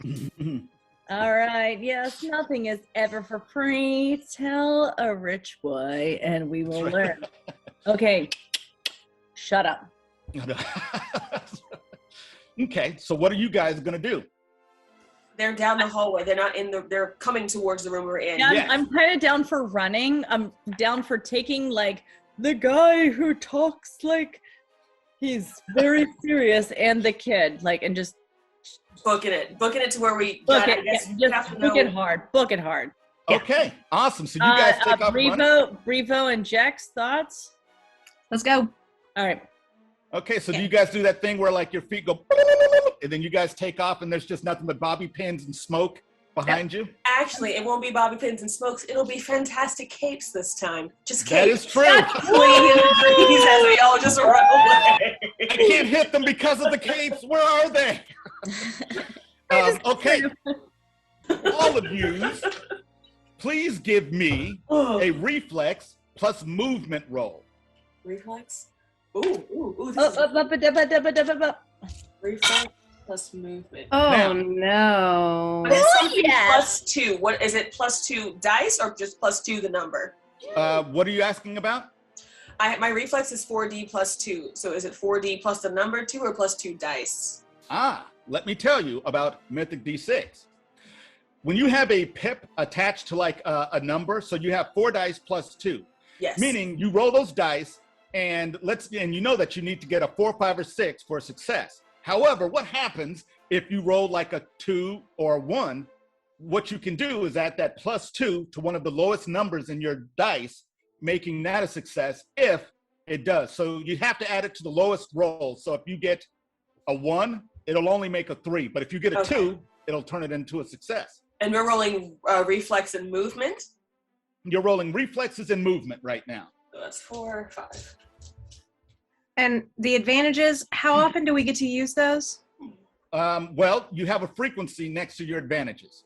Okay. So let's look at Jex Rebu, who's a slippery scoundrel. You could use that 3 times per game. Mm-hmm. So you can be as slippery as you need to be. You know how to get out of situations if you choose to do it. And you can do this after the roll. So make the roll first, and then let's see how it works out. So everyone needs to give me 3 successes. Yeah, 4. I got 1. Okay. Okay, so I did one of what was it? It was what was the first one again? Reflexes plus movement. Yes. Okay, my reflexes. I had 2 successes, Awesome. and I don't know what to roll for my movement. You know why? Because you don't have movement as a skill, which is a skill. Oh, because everyone moves around me. I understand. We orbit around the prince. That's why. Yeah, That's so right. I had I had a 6, a 3, a 5, and a 3 for my extra. As your extra. You said Wild my. die? Wait, what was it? You rolled 3 dice, correct? Sure. Awesome. So on those 3 dice, what were the results? A 6, a 5, and a 3. I'm sorry, I thought I had to roll so an you got 2 successes. Okay. And if you wanted to get more successes, you could spend up to 3 hero points. So you can spend 1, 2, or 3. No, and I think I'm good. You're good with the 2? I'm gonna use a hero point to make it 3. Okay, so roll the what you want to do. Roll the hero die, or roll an additional die, or however many you want to use. Hey. So 4. you got a success on it. Yes. Okay, so you got 3 successes. So who got at least 3 successes? I got 4. 4 successes, 3 successes. Jex, what did you get? I got Donuts. One got success. 1 success, 2 successes over here. Okay, is there anything you guys want to do to augment these rolls before I move on to dismembering your characters and stuff like that? Is there a way to help our other friends who didn't make it? Like if I got 1 more than I needed, is there some way to assist and give them 1 of mine? That is not an actual rule, but I like where your head's at on this one. Like you're trying to pull them along. Yeah, I mean, I would love to help Jex, but 1's not going to help them. It could potentially help the prince. Yeah. Also, I'm a slippery scoundrel, so I'll be taking advantage of that in just a moment. So is that what you would like to do, Ibeya? If there's a way to do that, because I would still succeed and hopefully help them succeed as well. We will allow it to happen. So Also, I did roll another thing, which now I don't remember what it was. But I rolled, It's too late. You're being helped, so it doesn't matter. So but I rolled a 5 on that, so I think whatever happened, I'm fine. you're fine. You look good doing it. As you're running, and you guys do not even see Jex. Jex took off down a different path because Jex was like, I gotta get out of here, and basically decided they're gonna chase the bigger group. I'm going this way. Now, Jex, would you like to use your slippery scoundrel advantage? I would. what this allows you to do is either pick up all the dice that failed and re-roll those, Okay. or you've got it at, hold on, let's look at your character. You got it at 3. You may roll, roll 3 dice, or you can just re-roll what you have. So depending on which one is greater. So I can re-roll, I only have 3 dice to roll anyway. Okay. So I can re-roll my 2 that failed, or I can just re-roll all 3. You can no, you would roll 3 additional. Oh, 3 additional. Right. Let's do 3 additional. Go for it. And is one of those my wild die? No, these are just all stinky Just 3. die. Okay. All right, I got 2 more successes on that roll. Okay, so you took off down a different hallway as they were moving. And basically what this roll represents, your guys' movement roll, is to figure out if you guys took the right path. Not necessarily how fast you guys ran, but were you guys able to run away and get someplace where they can't, or where they're chasing you? Because, they come after you. There's lasers flying past you guys as these guys are running after you guys. And you guys managed to run around a corner and make your guys' 3 successes. Now for the Stormtroopers, they're going to roll their dice and see if they can keep up with you guys. Okay. And Stormtroopers are not known for the cardio, so they're gassing out early. So like there's stop, and they're shooting like lasers at you guys here and there. What I am going to ask for is for everyone here to roll their presence. So roll your presence and tell me how many successes. Low rolls get it. So you want to roll as many successes as you can. Just presence by itself? Yep, just presence. Oh. Yeah, I know. 4 successes. That's a good one. What? I don't even have any. 0, because I rolled 1 and my wild dice was a 1. Oh. I only had 2. I rolled 2 dice. I got 1. Okay, that's more than Brivo got. So 2 4s. Look at us go. here we go, Brivo. You're going to get hit by laser blast, or you may get hit. There is a potential for you to be hit by laser blast. Excellent. Okay. Would you like to try to evade, which would be a second action for you, if you want to try it? Sure. Okay, so you're going to roll your evade Mhm. plus your reflexes. Now, you're going to take 2 dice out because this is your second action. If you wanted to do a third action, you would take out a 3rd die, and it would keep compounding up. Oh, okay. So it would have been 5, but I take out 2. Yep. Oh wait, wild dice out. Sorry. Woo! Rogue die. So 2 successes. Okay, so your normal passive defense value is 1, but now you're going to add 2 additional successes for 3. So the Stormtroopers have to roll 3 successes to hit you. Good. Bad aim, bad aim. Let's see. This fire team here. Let's see. Okay, so they are shooting, and lasers are flying past you. You've managed to evade them as you're running away, holding this child in your arms. And lasers are flying past you guys, blowing stuff up around you.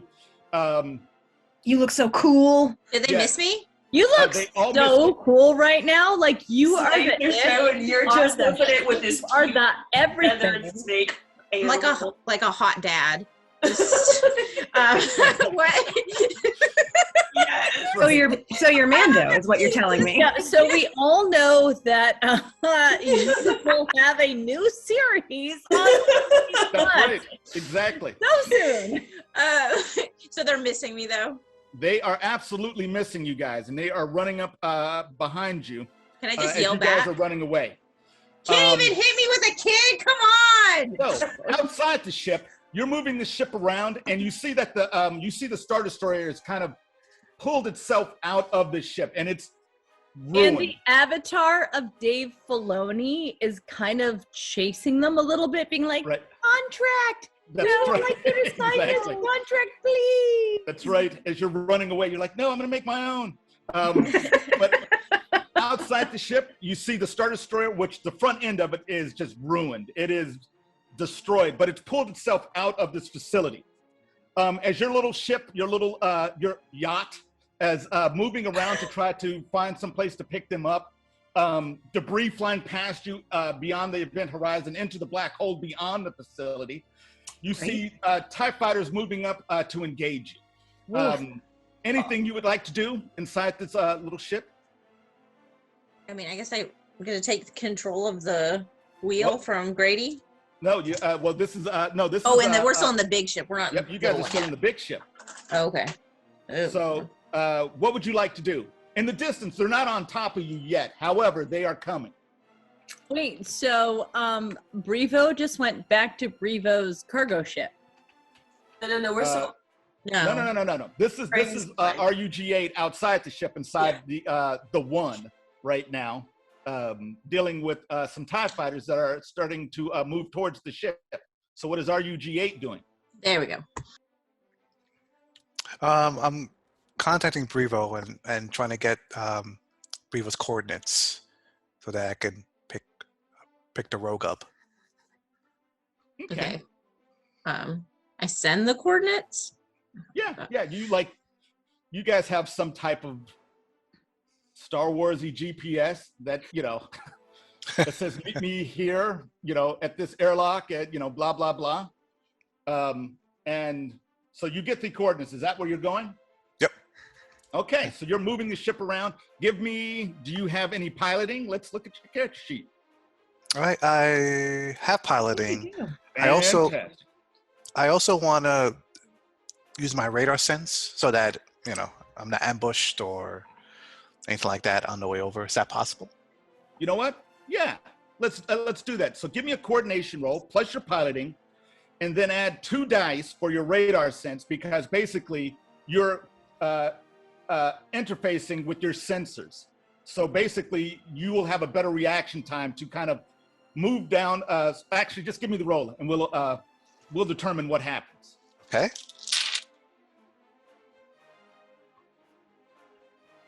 Wow, nothing. Okay. So would you like to spend hero points, or would you like to let that ride? Hero points will just give me 1 die to roll, right? 1 die per hero point, and you can spend up to 3.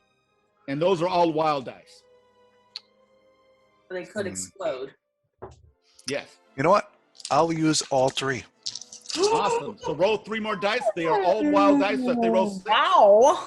Grady goes big or goes home. That's right. That's what I like. Grady goes big or none of us go home, I think is what you mean to say. 2 6s? They will explode. Well, yes. 4 successes. Total. 4 successes. Well, this is what happens. Grady, you dig a little bit deeper. You know you can do better. And the TIE fighters are starting to move in on your last known location, which was the hangar bay, but you're moving the ship up, and you dive close to this huge Gothic facility, and you are skimming the outer hull of this ship, flying so close that they can't even see you. They just basically see the rest of the ship. You definitely move around pylons and stuff as you're maneuvering the ship, trying to get to your location. So you get there, and that's where you're at. You guys are running that way. That may be me. Well, you are, but you are running in a more circuitous way toward them, which means all of yous inside the ship are going to have to give me a physique plus athletics roll. Okay. You're going to need 5 successes for this roll. I have enhanced move as a power. What is that? Like in the movies when you see the Jedi just zip away, you can do that. When you see them. Go ahead. Oh, you guys need to give me a physique plus what did I say? Your athletics. So physique plus athletics roll, and you're going to need 5 successes. So if I don't have even 5 dice, I need to. However, explode, I guess. Yeah, hero points. You need to explode. Wait, what the heck is athletics? You may not have it. I don't. I don't have it. Oh, Nobody has it. I Give have me a it. physique Thank roll. goodness. Okay. So roll the dice, and then we'll tell you how you can mitigate your abject failure here. And this is trying to avoid being shot? No. Oh, okay. This is something else. So I just want to make sure I'm rolling Well, everything. I'm ready with my physique. You ready with what? My Oh. physique? Okay, what'd you get? Oh, 3. And, You need 5. I'm being Need 5. mesmerized. 1. Okay, so would anyone like to spend any hero points? Hero points is you can roll a dice per hero point, right? Yep, and you can spend up to 3, and those explode. Is something gonna go super bad if we fail this? Not super bad. I mean, you know. But not great. Yeah, it's not going to make your family stop loving you, nor will it mean you will lose your job. You know. I'm more at this point worried I'm gonna lose a limb. In all honesty. Yeah, I'm gonna use all 3 of my hero points. I'm gonna Thanks. use 2 of my hero points so I can see if I can get to these 5. Well, And that then go- really blows. Do I Okay. need Six hero A. points since I did well? I You guess didn't I'll get do 5 the same. successes. 5. You're You looking for still have 5 to get 5 successes. successes, Gogo. Ah, shoot. All right. Okay, I got it using my hero points. I did not. Okay. Fine. I have 2 hero points left. Okay. I get to re-roll those 6s if I do the hero points? Absolutely. Yes. Okay. So right now I have 2. Okay. Uh-oh. I think I did it wrong. No, I still only get 3. Okay, I'm no, that's totally- good. I'm seriously, You got- totally fine. I think I did it wrong. Okay, so let's start with Jex. Jex got 2. You needed 5. This is what happens. As you guys are running, something happens inside the ship. K-10 gives up the ghost. So, as you guys are running down this hallway toward whatever airlock or facility you guys are going toward, you guys hear this loud explosion. And you guys are moving one way and then start moving back toward the vacuum of space that is created by the Nova Burst. However, you guys don't fly into the void, but you guys do get battered around. Now, for every success you didn't get, you take 5 points of damage. Great. So 15 points of damage. 15 points of damage Jex Rebu takes.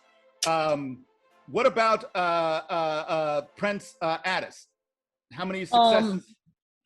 Well, I don't know. I just put them up there. So for the first one, I think I had 4, and then you wanted us to roll 2 more? Okay. How many successes did you get? Or did you get 5 at least? I got 5. I got a 4. Yeah, then you're fine. You managed to hold on to something Well, that's and fine. get back. Ibeya, how many did you get? I got 5. You got 5? Okay, so you managed to steady yourself. You look way cooler than anyone else because you're a Jedi. So, you know. And what about Brevo? So I got 3, so it's minus 10 points. 10 points of damage. Where are my hit points? Are they? SP. Is it next to the power level? SP. Yeah, it's SP Oh, at the bottom. SP. Oh, I see it. 32. So 22. Okay, sorry. Oh gosh, yeah. No Where? problem. Remind us, where is that SP? Because It's not under at- derived attributes. Attributes. oh my. I should have made it depraved attributes. Oh, I see it. But you don't take any damage because you managed to make it. I know.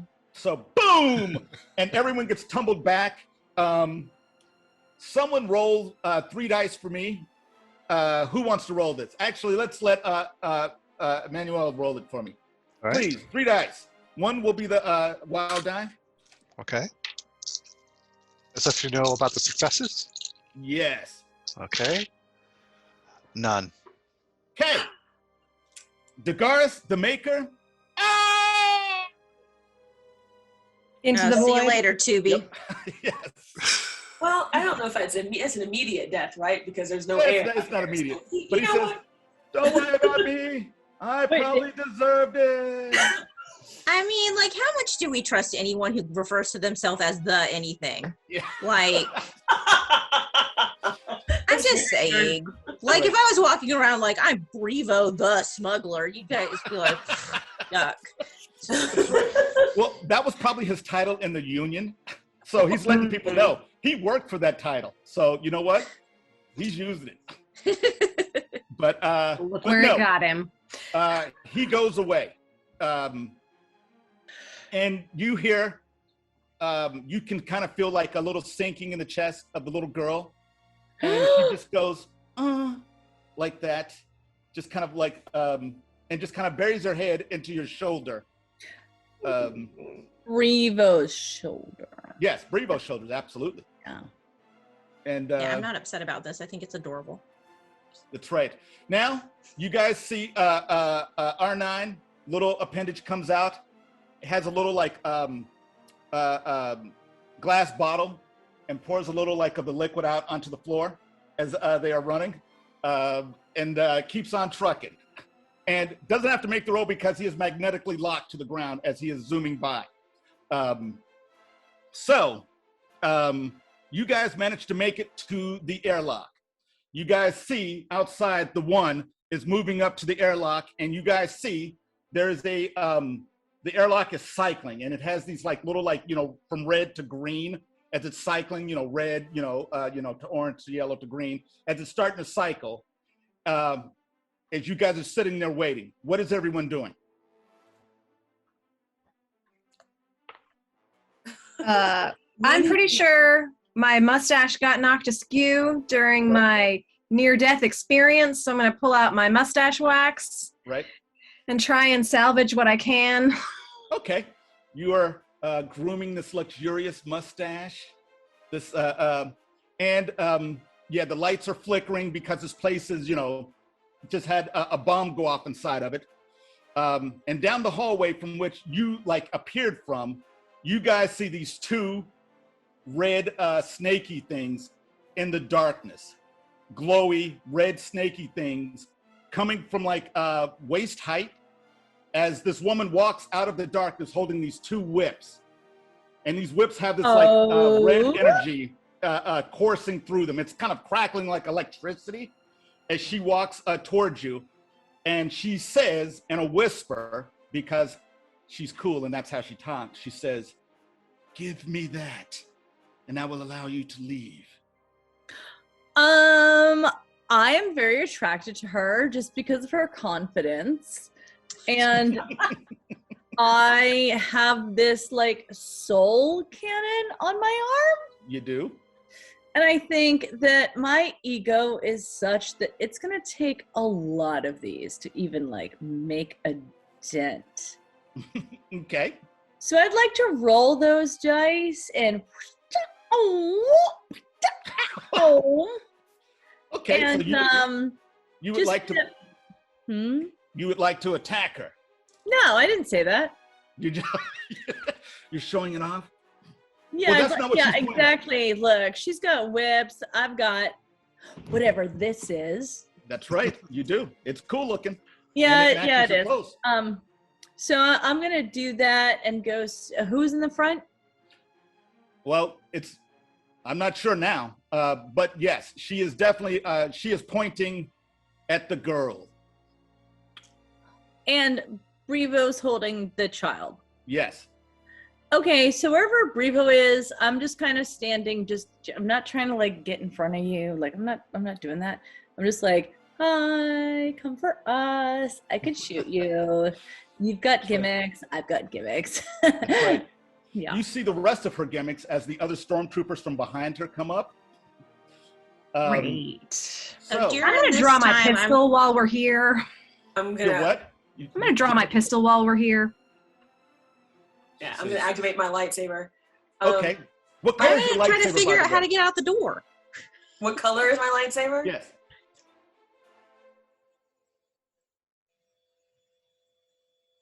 Purple.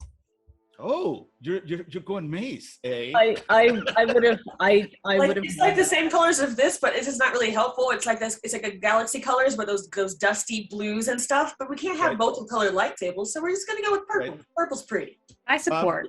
Ribbo? We all support. The little girl says, "It's okay. I don't want you to be hurt," and she's trying to get out of your grasp. Do you have special powers? No, just cuteness. Got it. I can't just leave you here. Goodness gracious. Can you help me figure out how to get out of this door? Use nice language. It'll be okay. I have a question. Door, will you please open? That's right. Or the shot. Door is evil. I hate opening, says the door. No, what is that, Ibeya? Is it how many stormtroopers, were any of them sucked out into the void? Quite a few stormtroopers were sucked out into the void. Oh darn. Lots. Great. That's what I wanted to know, if the numbers are down at all. No, they're definitely down. There's not as many here. However, all of yous there, roll your perception plus your intuition if you have it, and let's get an initiative order as we as you guys are leaving. Perception, intuition. Uh-huh. Perfect. As I draw my lightsaber, can I step in front of Brevo? Yeah, absolutely. Perception and intuition is yay. Ooh, ooh, ooh. Oh, no, it doesn't count. Shoot. Oh, yes, it does. Hold on. I had an exploded. Well, exploding. All right. So that's... Awesome. I was like, did I cheat? No, I definitely did have 6 dice. I was like, 5. And for the prince, 3. It's a solid 3. Okay. And I rolled terribly. So, on 5, what is Ibeya doing? Ibeya is going to just kind of stand at a stance that if I need to guard the child and Brevo, obviously, then I would need to do that. So they're going to have to come through me to get to that child, and hopefully we can get behind us and get out to the ship. Okay, so you're purely defensive right now. Yes. Okay, cool. Jex and Brevo, what are you two doing? I'm going to start firing at stormtroopers. Okay, just shooting. Go for it. Yeah. Let's see. How do I do that? What's my attribute for that? It would be coordination plus range fighting. And add those together. And if your weapon gives you any type of accuracy bonus, which I don't think it does. It doesn't. So yes, roll away.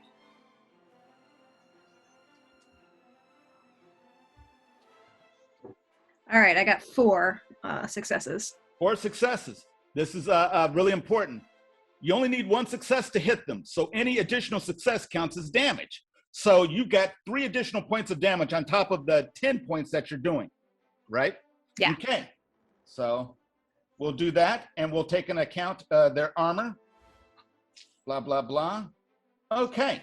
So you're shooting pew, pew, pew, pew. And what about Brevo? Or better yet, would Jex like to shoot again and take an additional action at a -2 dice? I mean, yeah, why not? Yeah, go for it. This is America. We can do whatever we want. I got a gun and I'm going to shoot it. This is space. Yeah, that is definitely America. Oh, geez. Okay. All right. 2 out of 4. 2? Okay, so this time you do 1 additional point of damage. Okay. Okay. Would you like to take another shot? I'm good for now. Okay, pew, pew, pew. You're shooting. Brevo, that's the way the guns sound in my head, by the way. Obviously. I'm going to try to use my knowledge and my technical skills to try to figure out how to open the hangar so that we can get out to Grady. Okay, go for it. You're trying to open this thing faster. 3. You're going to need 4 successes. Dang. And in doing so, roll 1 additional wild die. Oh, okay. Wow. Cool. So that would make 1 more success, so 4. 4 successes. Okay. What happens is the little girl puts her hands on your shoulder as you're, down there, and she's like, "You can do it." And you kind of feel this wailing up inside you that, I think I can do it. And you're doing it, and the door starts to cycle open. Now, the vacuum outside is not quite out. It's not like you're open to the vacuum. The ship is hooked up to one side, and, there's a little room in between. So there's this little suction of, like, as the air is being pulled in, which, kind of rushes past you guys. So that's what you're doing. Prince, Attis, what are you doing? Or better yet, did Brevo want to do anything else? Oh, no. Okay, no. Prince Attis, what are you doing? I would like to ask if I have the capacity to dual wield, because I do have my elegant pistol. You do have yes, it's in this game system, it's basically just an additional action. Right, and I also have this great new soul. That's right. What color is it, by the way? Purple. It is purple. Does it have any accent colors? Gold. Ooh, purple and gold. Okay. Just like my dear droid who we left down on whatever filth planet we came from. Oh, man. Okay, so you've got this elegant purple and gold. Is it metallic? Is it got like, like a shiny metallic car finish? No, a car finish? Yeah, like that shiny kind of like. It has a finish and it's shiny in a way that terrestrial beings cannot imagine. Oh my goodness. Oh. So it is. Oh, it's ugly. It's duochrome. Oh, I'm sorry. Wait. Oh gosh. Oh no! Did that just happen? Did I push your buttons a little, my love?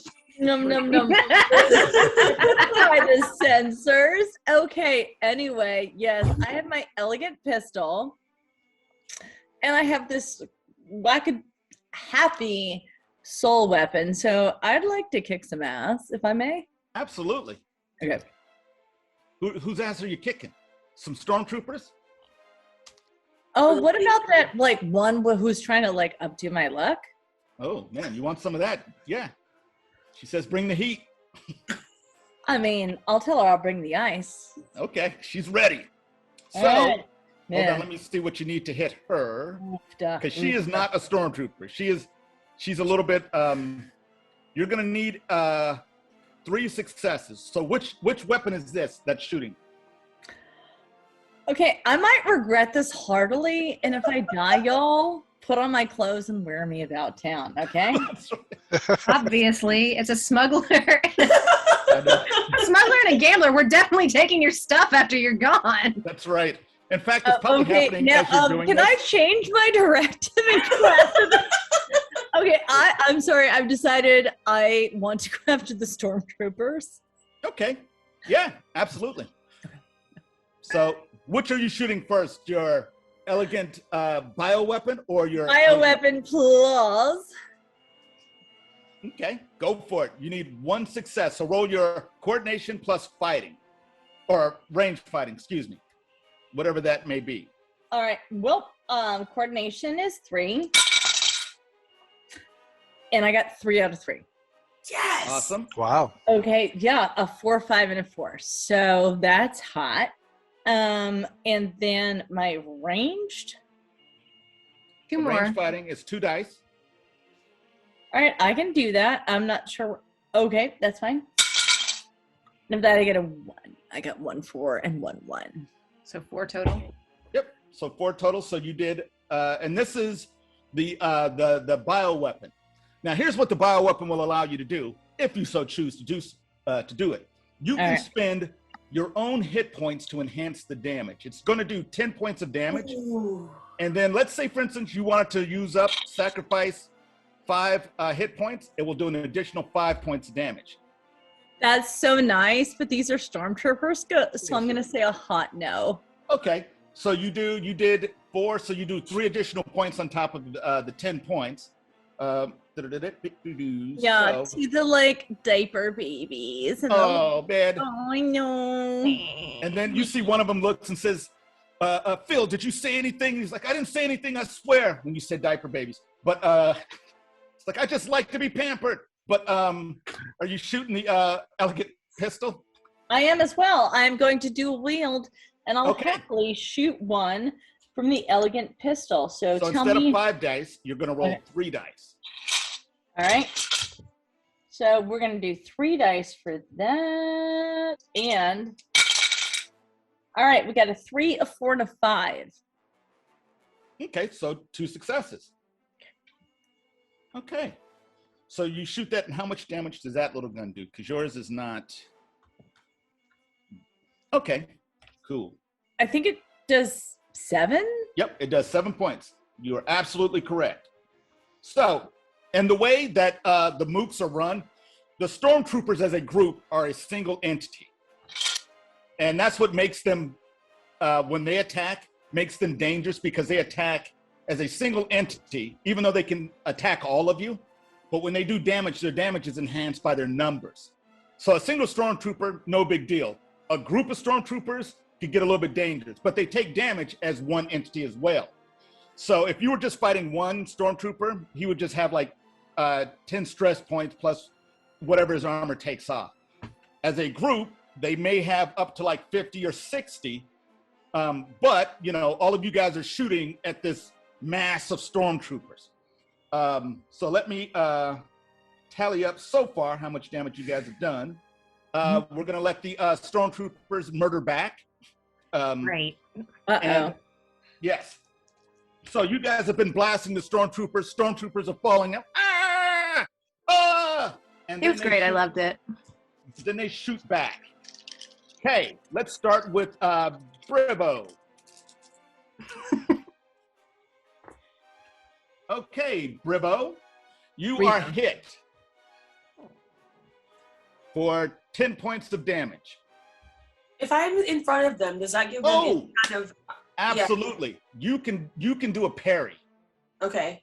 So basically, you need 3 successes because you have to beat what they rolled. 3 successes to parry it with the lightsaber. And actually, I'm not sure if we put this on your character sheet. Like, let's see, did I put it all on your character sheet? I do have a lightsaber at the bottom under equipment, but I'm not sure what it means besides BDV. So basically, roll your fighting plus your reflexes. So reflexes. Add 2 additional dice.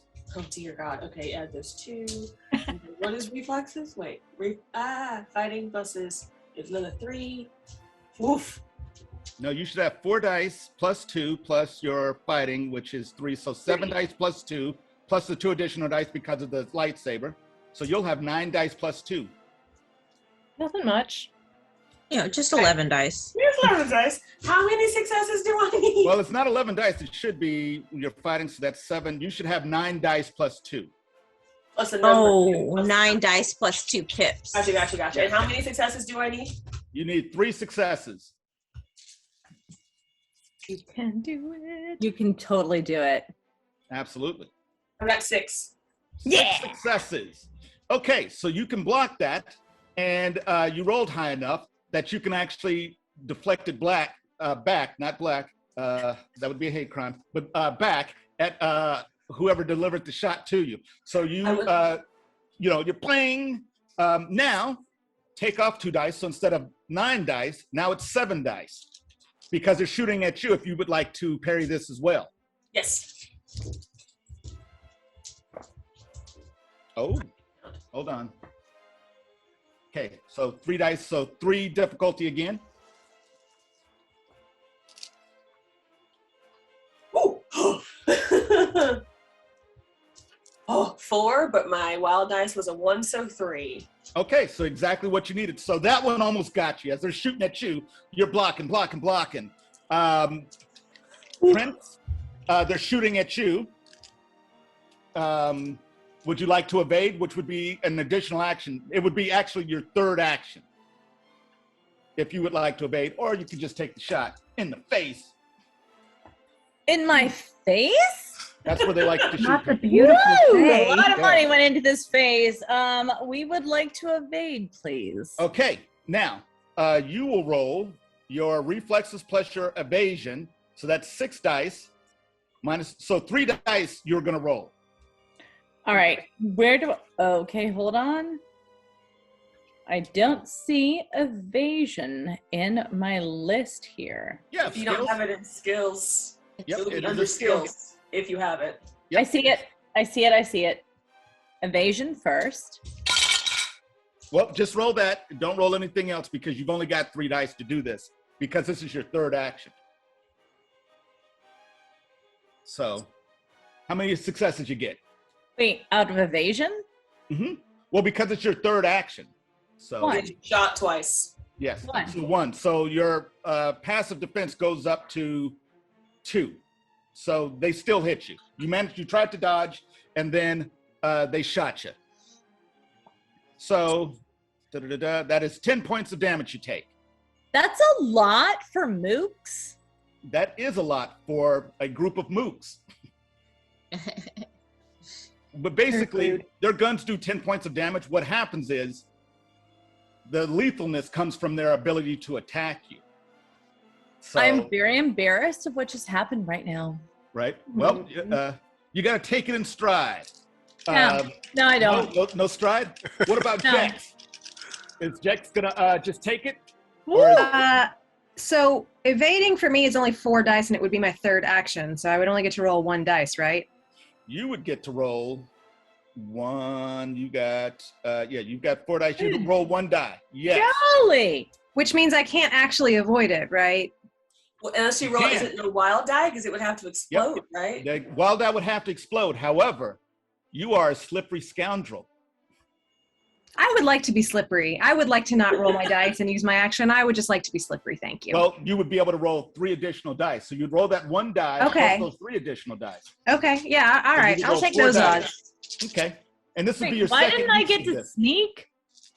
Because that's my special ability. Different things. Because you don't have that one. I That's actually right. do, but things. Ooh, Well, hold on. ooh. Hold on. 3 and rolling. Oh, and rolling again. Yes. Oh, shoot. I know. So 6 successes. okay, so Yes. basically, you stand behind a bulkhead as they start, you shoot, and then stood behind, and then like all this blaster fire to the side of you, and then you peek out again, and all they see is this gleaming mustache, and they're all blinded. So everyone went except the lady, Great. who moves out and tries to hit the Jedi, because that's what they do. They're drawn to Jedi. It's like Highlanders. They want to chop off your head, especially other Force users. So she is going to attack. And hold on, let me get all my dice, because she's got lots. She's a heavy hitter. Should I have been adding evasion in my stuff earlier? Nope. Okay. It's you're using your fighting to actually attack their attack. It's essentially Okay. what a parry is. Awesome. 1, 2, 3, 4. And then, okay. I'm gonna roll these 10 dice, and we'll see Fail. what happens. You fail. All ones. They're terrible. Okay. You can attempt to parry that one. That is a 5 difficulty to parry. And for that, I'm rolling. What You did would roll. You would roll. You've already parried twice, Yeah. so you're going to be down. So you wouldn't, instead of having 9 dice. Yeah, you might be able to do it with 6 dice plus 2. You might be able to do it. Yeah. Come on. Got it? I still have 0 points if I need to. Yes, you Yeah. still got hero points.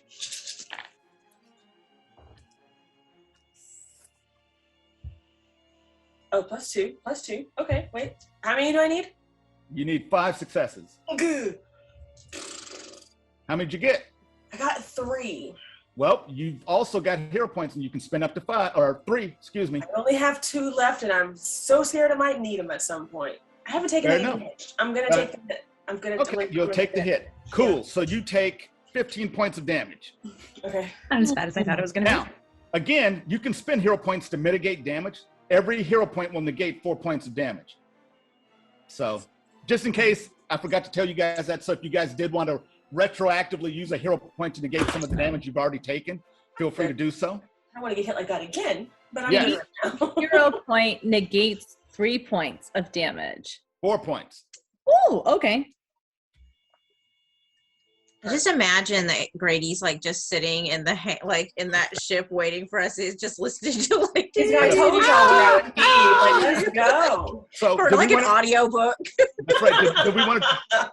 So we went through one round of combat where Ibeya managed to basically parry and block laser fire coming in at her, plus Brevo and the little girl, but didn't manage to stop the Dark Lady Sahira with her like energy whips, as she basically wrapped it around your arm, pulled it back, and as when it wrapped and she snatches back, it just basically peels skin. And she, as you're like holding your lightsaber, and then you just see like, it just rips like your clothes. I already have blast scarred arms and legs. Oh. It's part of my description. Can we just make like more scars inside of that? Like maybe that's what it looks like. Since you mentioned disadvantages, you can activate that disadvantage right now and make it evident to the entire group since you brought it up. And what is the number next to it? It should have dots or a number. 1, you get a hero point back for that because you activated a disadvantage.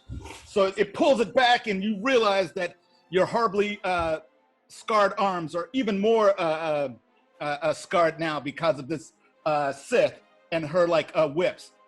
Now, next round, they're going to continue shooting. You guys continue to shoot, or you guys can try to embark upon the ship waiting outside for you. So let's start with Brevo and actually no, Ibeya goes first. So what is Ibeya doing since you will control the tenor of this? So that door behind us is kind of like cycling open and shut, you said, right? It cycled open. It was open prematurely. However, the one connected to the spaceship, it's ready to open. So it can open now. So the door, so we can, like if we wanted to leave, we could? You could right now go into the other ship if you wanted to and leave all these people behind. I don't want to do that at all. I want to make sure they can do that. Okay. So I am going to make probably a not bright choice, but here we are. I would like to full-on run at the hot lady with the whips and attack. I love it. I love it. Okay. Wow. Okay. So you take off straight at her. Do you use your enhanced movement? Yeah, so I'm hoping I can add my enhanced move and like cosmic awareness, everything to do something really cool and come down and like cut off an arm, leave a whip into. I don't know. Turn on the faucets of awesome. Yes. Full force. I know. I'm getting wetted and getting hosed down with this faucet of awesome. Okay. That is what you were doing. So you guys see Ibeya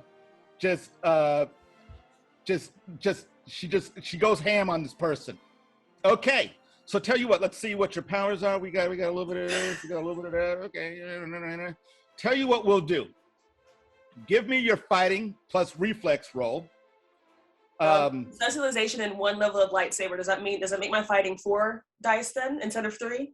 Nope. What it does is it adds 1 success. So you've automatically got 1 success because you have that. And so fighting plus what else? Fighting plus reflexes. So you should have 4 plus 2. Okay, so that's 7 dice so far. Mm-hmm. Add in your enhanced movement. Add in 2 dice for that. All right. That's 9. And go ahead and roll, and you need at least 3 successes to hit her. I want to hit her a lot, so I'm hoping. Yes, get all the successes. Yes, come on, guys. Uh-huh. Ooh, okay. Ooh is a good sound. 5. I know, huh? Like it? I got 5 successes. 5 successes. That's good. That's really good. Would you like to add some stank on that with your hero points? I sure would. How many would you like to add? I would like to add 2. 2? That will add an additional 8 points of damage to whatever you're getting ready to do. Okay. Now, normally you do 10 points. You got 5 successes, right? Mm-hmm. So that's an additional 2 points that you do for 12 points. And then you added 2 hero points on for an additional 8 points. That's 20 points of damage that you've done so far. Anything else you want to throw on there? That's a lot. I like it. However, yes. she has armor. But wait, lightsabers disregard armor. So you just cut right into her. Is there anything else I can add to this to make it even you got any more hero points? I have 1 more hero point, and I also have 2 more uses of 1 with the Force. You can add that. 1 with the Force. 1 with the Force. Save that hero point. Yeah, save the hero point. Yeah, can I do the one with it? Would that add the 3 dice if I use the 1 with the Force? Yep. So I'm gonna do that. So roll 3 more dice. You're at 20 points right now of damage. Ooh, 2 6s. Roll those again. They're wild. Oh, I forgot about that. Oh no, those are your sorry. Those were your those are just okay, yeah. so that's just 2 6s. So that is 22 points of damage you've done. Woohoo. Wow. Get any armor. Okay. So anything else you would like to do? You did 1 attack. You blasted toward her And cut. Did you do the samurai thing where you're behind her now, Voltron style? Actually, I think I took like 3 steps forward and just jumped straight into the air. Right. And came down and flipped and sliced. And then my next action, I want to just jump back to the group and be back in a defensive position again. Okay. We'll say that for later. But yes, so that's what you've done. You've basically sliced her. By the way, you've cut her hit points in half. She had 40. Now she's down to 38. Man, but, I want to hit her again. That's right. Wait, you She's down to 18. Down to, if I got it. There are 2 things I really dislike. People who correct me and bad math. So that's a wash, and she has 18 hit points. Yes, exactly. She has 18 hit points. But yes, you basically did 22 points to her, and yes, she reels from it. Like, she's waving. Well done, Jedi. Thank you. Thank you. So Thank you. That was kind of a move. I don't know if you guys remember the video game Strider, but Strider would do stuff like that, where like they would jump at you and attack and then go back into the defensive pose. But yes, you do that. And the Stormtroopers are like, whoa, get out of here. Back off, Mike. There's a Jedi, says one of the Stormtroopers. That was on 5. Brivo and Jex, what are you 2 doing? What are you doing, Brivo? You got the kid. Yeah, don't I need to try to get the kid onto the ship? I don't know. Yes. I'm trying to get out of here. So I'm gonna try to. I mean, we're not gonna leave everybody, but we're gonna try to get into the where Brady is. Okay. So yeah, you get her in, and then what? So I put her on the ship. Welcome back, Revo. Hi. Watch There's this child. That's what the kid says. There's a robot. Babysitting time. He's safe. Stay right here, and then I'm gonna lean back out of the ship and try to like shoot people with my blaster pistol. Okay. Oh I no, just can't just leave y'all here. I'm not programmed for babysitting. I will do my best. I'm sure they're I'm like, not a baby. I'm a little girl. Okay, so is it ranged fighting? Plus coordination. Oh, it's coordination only? Plus and range fighting, yes. Coordination and range fighting. Okay, so it's 5 dice for coordination, 3 dice for range fighting. All right. Ooh, that's a lot of dice. Okay. Is it? It's 1, 2, 3, 4. 4. Okay. And what's the BDB on your weapon? 10. Okay, so you needed to 1 to hit them, but you got 4, so that's 3 additional successes. So that's 13 points of damage minus their armor. Blah blah blah. Da da da da. Okay. So yes, you guys you're shooting pew pew, and you see Philip, the Stormtrooper. He kind of like falls over, dead. Would you like to take another attack, or are you good with that? So I would do the same thing, but I would have two less dice, right? Mm-hmm. Okay. Yeah, then I guess I'll shoot them again. Pew pew pew. 5. I just rolled it. I don't know why I put them away. 7, 8. Okay. Oh. Okay. I did my own rules wrong, 1, but that's okay. 3, 4, 5. Minus 1. 4. Okay. So. Oh, I rolled too many dice. I'm sorry. Never mind. I rolled too many dice because I forgot I had to roll 2 less, right? Okay. Sorry, I messed up. I cheated. It was not intentional. It was not intentional cheating. Okay. So I was just supposed to roll this many. Got it. Oh, still 4. Yay. Okay, awesome. So that is 10 plus an additional 3. Okay. All right. You guys are sitting here cooking with fire. Oh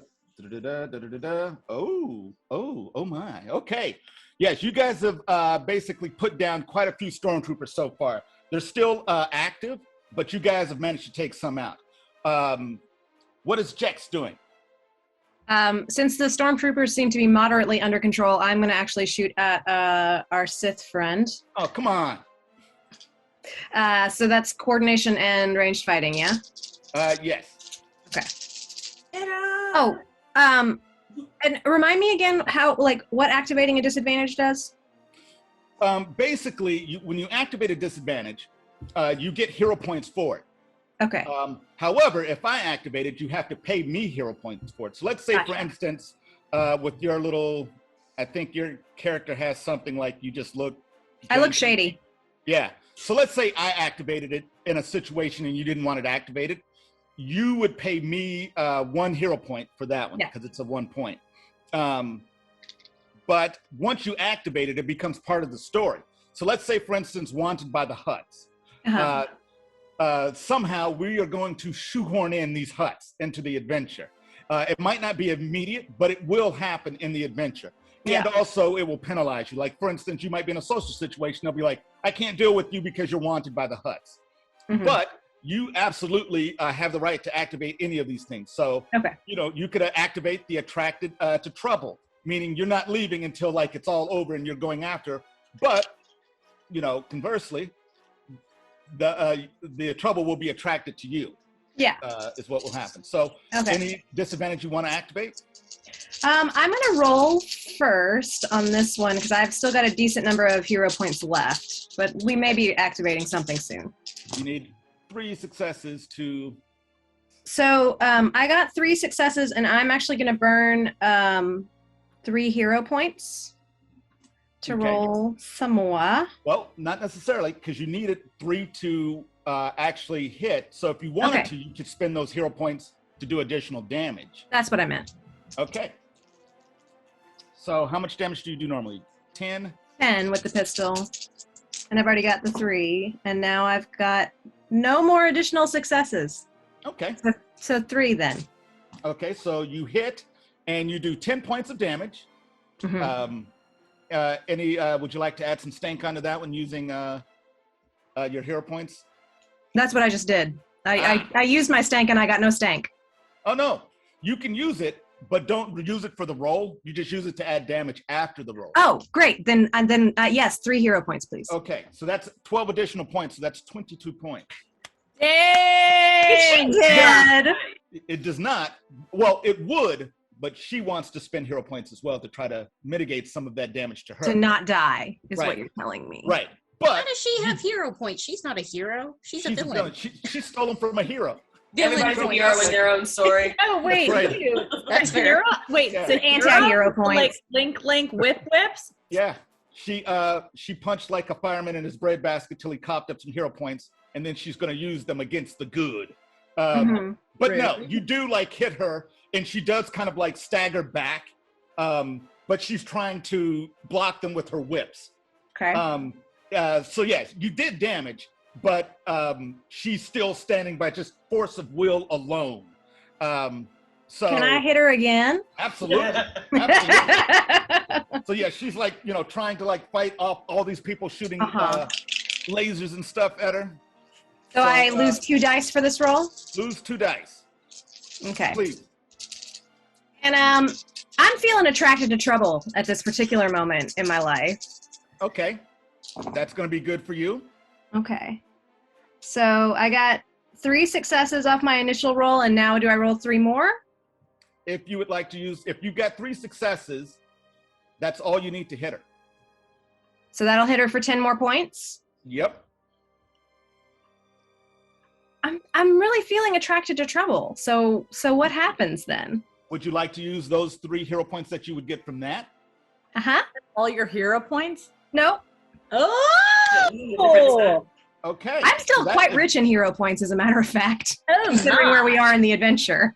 Okay. So, give me a moment. Let me tally up how much damage she has taken. That's and really she has taken her quite out, a bit of damage. And then Brady, we how's take it going the with the jewelry and her light whips. We steal it all. Oh yeah, I So you guys- I like shiny things. You guys are getting ready to try to Greyhawk the body. So as she's being hit and knocked back, you see people like coming out of the woodwork, licking their lips, trying to, I'm going to steal her stuff. Wait, No, like this though? Like this? Like Just like that. All right. Yes, she falls to one knee. She falls to one knee. She is smoking. Okay. As she falls to one knee, she's on one knee, she's got her hand down. She actually lets go of one of the whips because she's trying to steady herself. Can I grab it? Can I hit her one more time? Yes, Well, I you know. can, absolutely. So I roll, at this point, I'll just roll 2 dice, right? Well, I just read the rules and I've been doing it wrong, which I apologize. It's 2 dice, 4 dice, 6 dice, and then 8 dice. So it's actually a lot worse. I apologize. But we will go with what we've been doing so far. Okay. And next game we play, we'll do it some other way, the right way. But anyway, Also, go the for it. one I would just like to again clarify to our watchers, the one who's wrong, our GM, he did write this. Yes. So We can Is rewrite it it. really wrong, or is it just an addendum to the game? Yes. Well, you know what it is? It's me being scatterbrained and not as prepared. So you know what he's doing? He's just like he's ad-libbing right now. it's In all the jazz. tabletop world, we call this house rules. Exactly. Remember that Jerry Grayson of Kepra Publishing wrote the game that That's we're right. playing. So when he's like, oops, I messed up, we're just like, that's okay, baby. That's right. So you're gonna try to murder this woman? I'm trying. I'm going for the murder. Take her out. Oh, no, I don't make it. That's 2 Okay. failures. She is on the ground. She is trying to catch her breath. That was on blah blah blah blah on 4. So on 3, the prince. What are you doing, Prince? Get in there. I want that light whip. And Oh, I no. do. Huh? The arm says, "Let's go get it." What are we doing? We're dual wielding and we're gonna go get one of those light whips. Let's do it. Also, I would really like to invoke right now, wealth beyond imagining. Okay, and how will you invoke this? With your this advantage? ring, that Okay. when it becomes a shield. Well, it won't necessarily become a shield, but you might be able to blind some people. Like maybe we can use it to blind some people. Like Oh, the people- bling, yes? yes, the I scintillating bling. should have worn my big bling. Sure. Okay. Sure. So yes, I would like to invoke my advantage of wealth beyond imagining to give myself some kind of shield or trick of the eye with the bling that I got. Or maybe they just shoot you in your ring finger. They just blow off your ring finger. 'Cause they Yeah, want- do be fooled by the rocks that I got. Oh, okay. That kind Fair of thing. enough. So I tell you also what, have. before we do the advantage, roll to see if you do it, because you might not necessarily need the advantage because you might be so awesome to begin with. Okay. Tell me how to do that. Well, no, just, like you might not, need it yet, but because basically any of your advantages are hero points you can use after the roll. So, No, I'm holding on to my hero points. So right now I'm rolling 2D for ranged fighting. And 2D whatever for your range coordination is. fighting. Yep, and your coordination, your COO. All right. Ranged fighting is a 6 and a 2, so that's 1. Yep. All right, so my coordination is a 6 and a 4 and a 2 and a 1, so that's 2. So that's 3 total. 3, and who are you attacking? The one with the whip that I want? Just, you might be attacking the Stormtroopers. There's still some there. There's no, Bobby no, and no, Chuck and Mike still, so you might be attacking them. No. Okay, so are you attacking or are you trying to grab her whip and abscond with it? Oh no, she's down on one knee. She's like, oh, and I'm like, yeah. Mhm. So That's right. I'm coming at her with I have this shiny bling. I have this purple gold like piece of weaponry that I picked up on this ship, and I have my elegant pistol. Yes. It's all color coordinated and matches. So you were attacking her and you rolled 3 successes, which is what you needed, and you do 7 points of damage. Okay. That sounds really sad compared to everyone else doing like 22. Right. Well, they spent a ton of hero points on this. Yeah, no, I'm gonna hold on to mine, but do I Okay. get the whip? Do I get the whip? You can have the whip if you would like it. I'd like it. No, says the arm. Allow me. And the hand reaches down and picks it up for you. I mean, you're still picking it up, but the hand does it. I'm very sad right now that I don't have one of the 6 light whips that Gogo Incognito, the dancer, actually uses for her profession. So just imagine. Yeah, there's going to be a lot of like broken furniture at your house as you're swinging this around. Try to use it. No, there won't. I'm adept. Well, in that case, are you any other actions you'd like to do? I'd like to flounce and flourish off to the side. Okay. Fair enough. Let's see. All right. Now, because someone attracts trouble, That'll the be me. Stormtroopers are mobilized to protect their master. So they kind of like turtle up around her and just start blasting your shiny mustache off. Great. No! Mustache is going. That is a good roll. No. That's not what I wanted to hear. So that is, well, it's 12 points of damage is what it is. I'm okay. I'm not dead yet. You're okay. Can I, like, as is that my it? can I, as my bonus, actually give my shiny bling and hand it to Jex? You can, but since it's an advantage, it won't. You could do it with hero points. In this game, you guys can actually go back and forth with hero points, but an advantage, that is your thing. It's, you know, you can't give them your, what is it? Like your willpower or your, you know, your influence skill. But you can't give them hero points. No, that's under my advantages for sure. Yeah. No, yeah, you are wealthy, unless you are actually transferring the wealth to Jex. I could give Jex the ring. Well, you would be giving Jex wealth beyond imagining is what you'd be giving them. Oh, no. Oh, God. I mean, I'll take it. Yeah. Nope.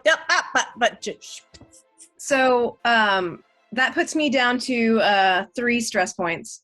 That's fine. So You're still up. You're smoking but hurt. Okay, that's all right. Yeah, that's fine. Actually, that's fine. Yeah, I'm all right. Okay. I feel great. All right. Great. So, is anyone getting into the ship? Are you guys staying?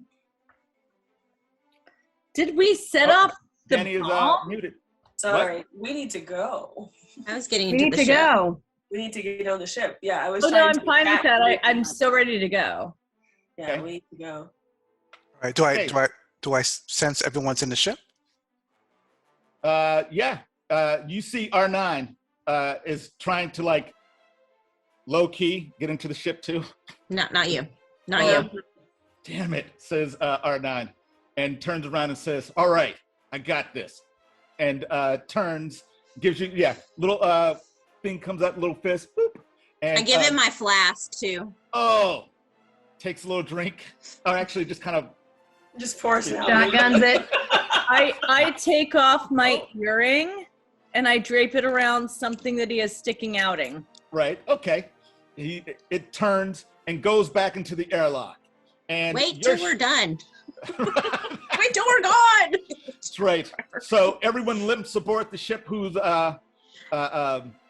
hurt, and you guys take off. Now, you guys are escaping.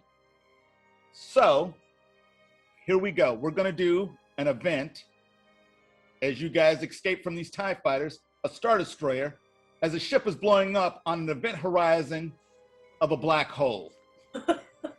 So, Super chill. Let's Yeah. go. No big Let's deal. do it. Exactly. You know, as one does. exactly. It's normal Tuesday. What do you mean? Exactly. So, you guys are flying away.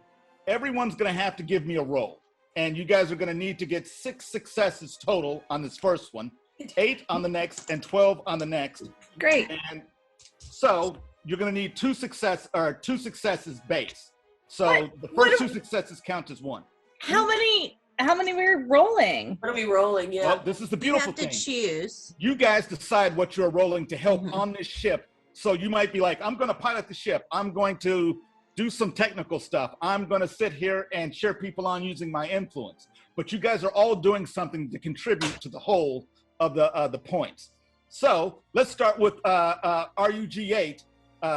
Since you've been sitting here patiently, what are you doing in this ship to to add to the success of you guys flying away from all these TIE fighters that are swarming on your ship. Turbo cannons, turbo lasers are flying past you from the Star Destroyers. Debris is flying past you guys, going into the black hole beyond you guys.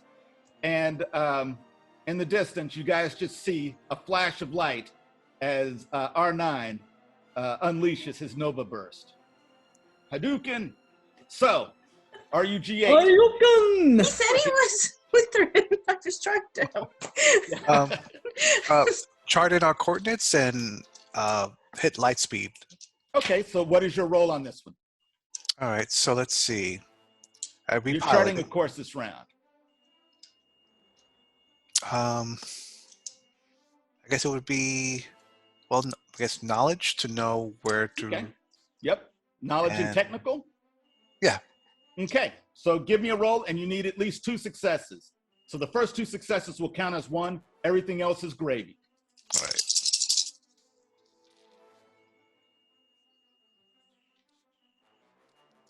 Four successes. 4 successes. So that is 3 successes right there. Okay. 1 for each arm. That's right, exactly. So, what is Prince Attis Krell doing to contribute to this escape? Well, one of my skills is influence. Okay. So I'd like to do that, and that's 3d6. How many successes do I need? You still need 2, but add your presence plus influence as you're giving some type of rousing speech, or maybe you're just browbeating them and, telling them like, what are you guys, dumb? Don't let them put holes in my ship. Yeah, exactly. No, I am here to inspire. Inspire. All right, well, I just got 2 successes, and my, what else was it? Presence, whatever your presence is, which should be your gravy trait. I think that one's really high. Okay. 2. And the other one? Okay. So you got how many successes total? 4. So that 4. So that's, You have your presence has a +2 pips on it, so you can add 2 to something. Yep. Oh, so well, what was the lowest die that you rolled? A 2. Okay, so you can change that into a 4. So you've got 5 successes, meaning you do first 2, so an additional 3, so 4 successes. Cool. 3, 4. Okay. You guys so far have crushed the first part of this.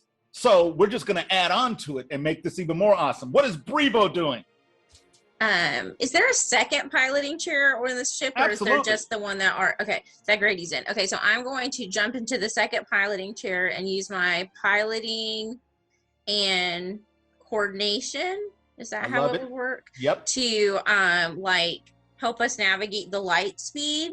But it also says that I specialize in level 1 light freighters, so I don't know if that adds something to this or if it does not do anything. We'll let you use it. We'll let you use it. So you get 1 automatic, you get 1 success right there, and then roll your dice. Okay, so I get 5 for coordination and then 3 for piloting, and I already have a success, right? Yeah. Hold on. What's your coordination? It says 5, wow. right? That's the You coup. have a 5. Indeed you do. Got a 5 in coup. I know. That's right. She's so cool. I'm so cool. Okay. Really cute. That's right. All right, so 1, 2, 3, 4, plus the 1 for the specialization, so 5. So 5. Okay. 2. All right. Super awesome so far. Let's go to Ibeya. What is Ibeya doing inside the ship as you guys are running away? If we are being followed by the TIE fighters still, Ibeya wants to get to wherever the gun is and use her perception and either evasion or fighting, because they're the same, to kind of shoot their shots out of the air before they hit us. Why would we be followed by TIE fighters? Oh, Fire sorry. Destroyer.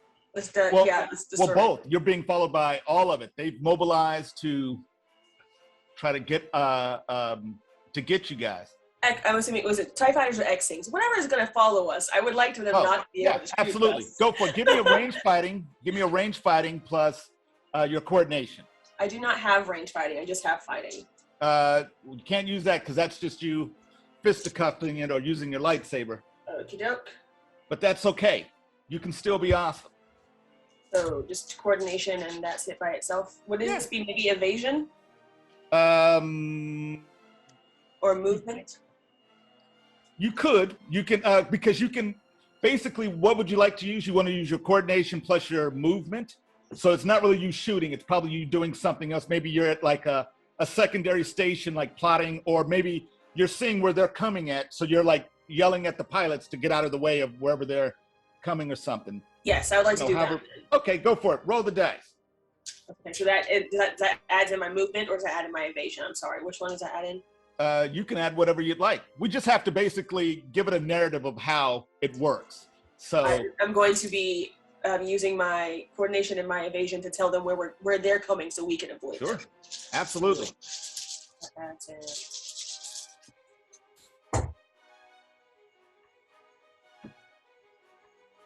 Four successes. I can count. 3 successes. You got 3 successes. Okay, so you got 2 off of that one. Okay, cool. And then what is the scoundrel doing? So I am a great performer. So I am going to get up and I am going to perform a rousing speech from a space opera that we all know and love that we talked about on the way here somehow.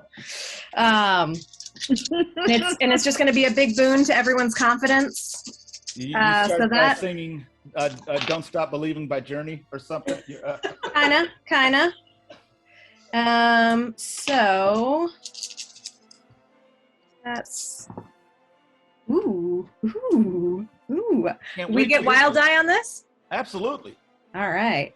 So I'm at 5 successes. Okay. Wow. And I stay at 5 successes. That is good. So that means you got let's see, that's 3 plus, so that's 4. 1, 2, 3, 4. Okay. You guys crushed that first round.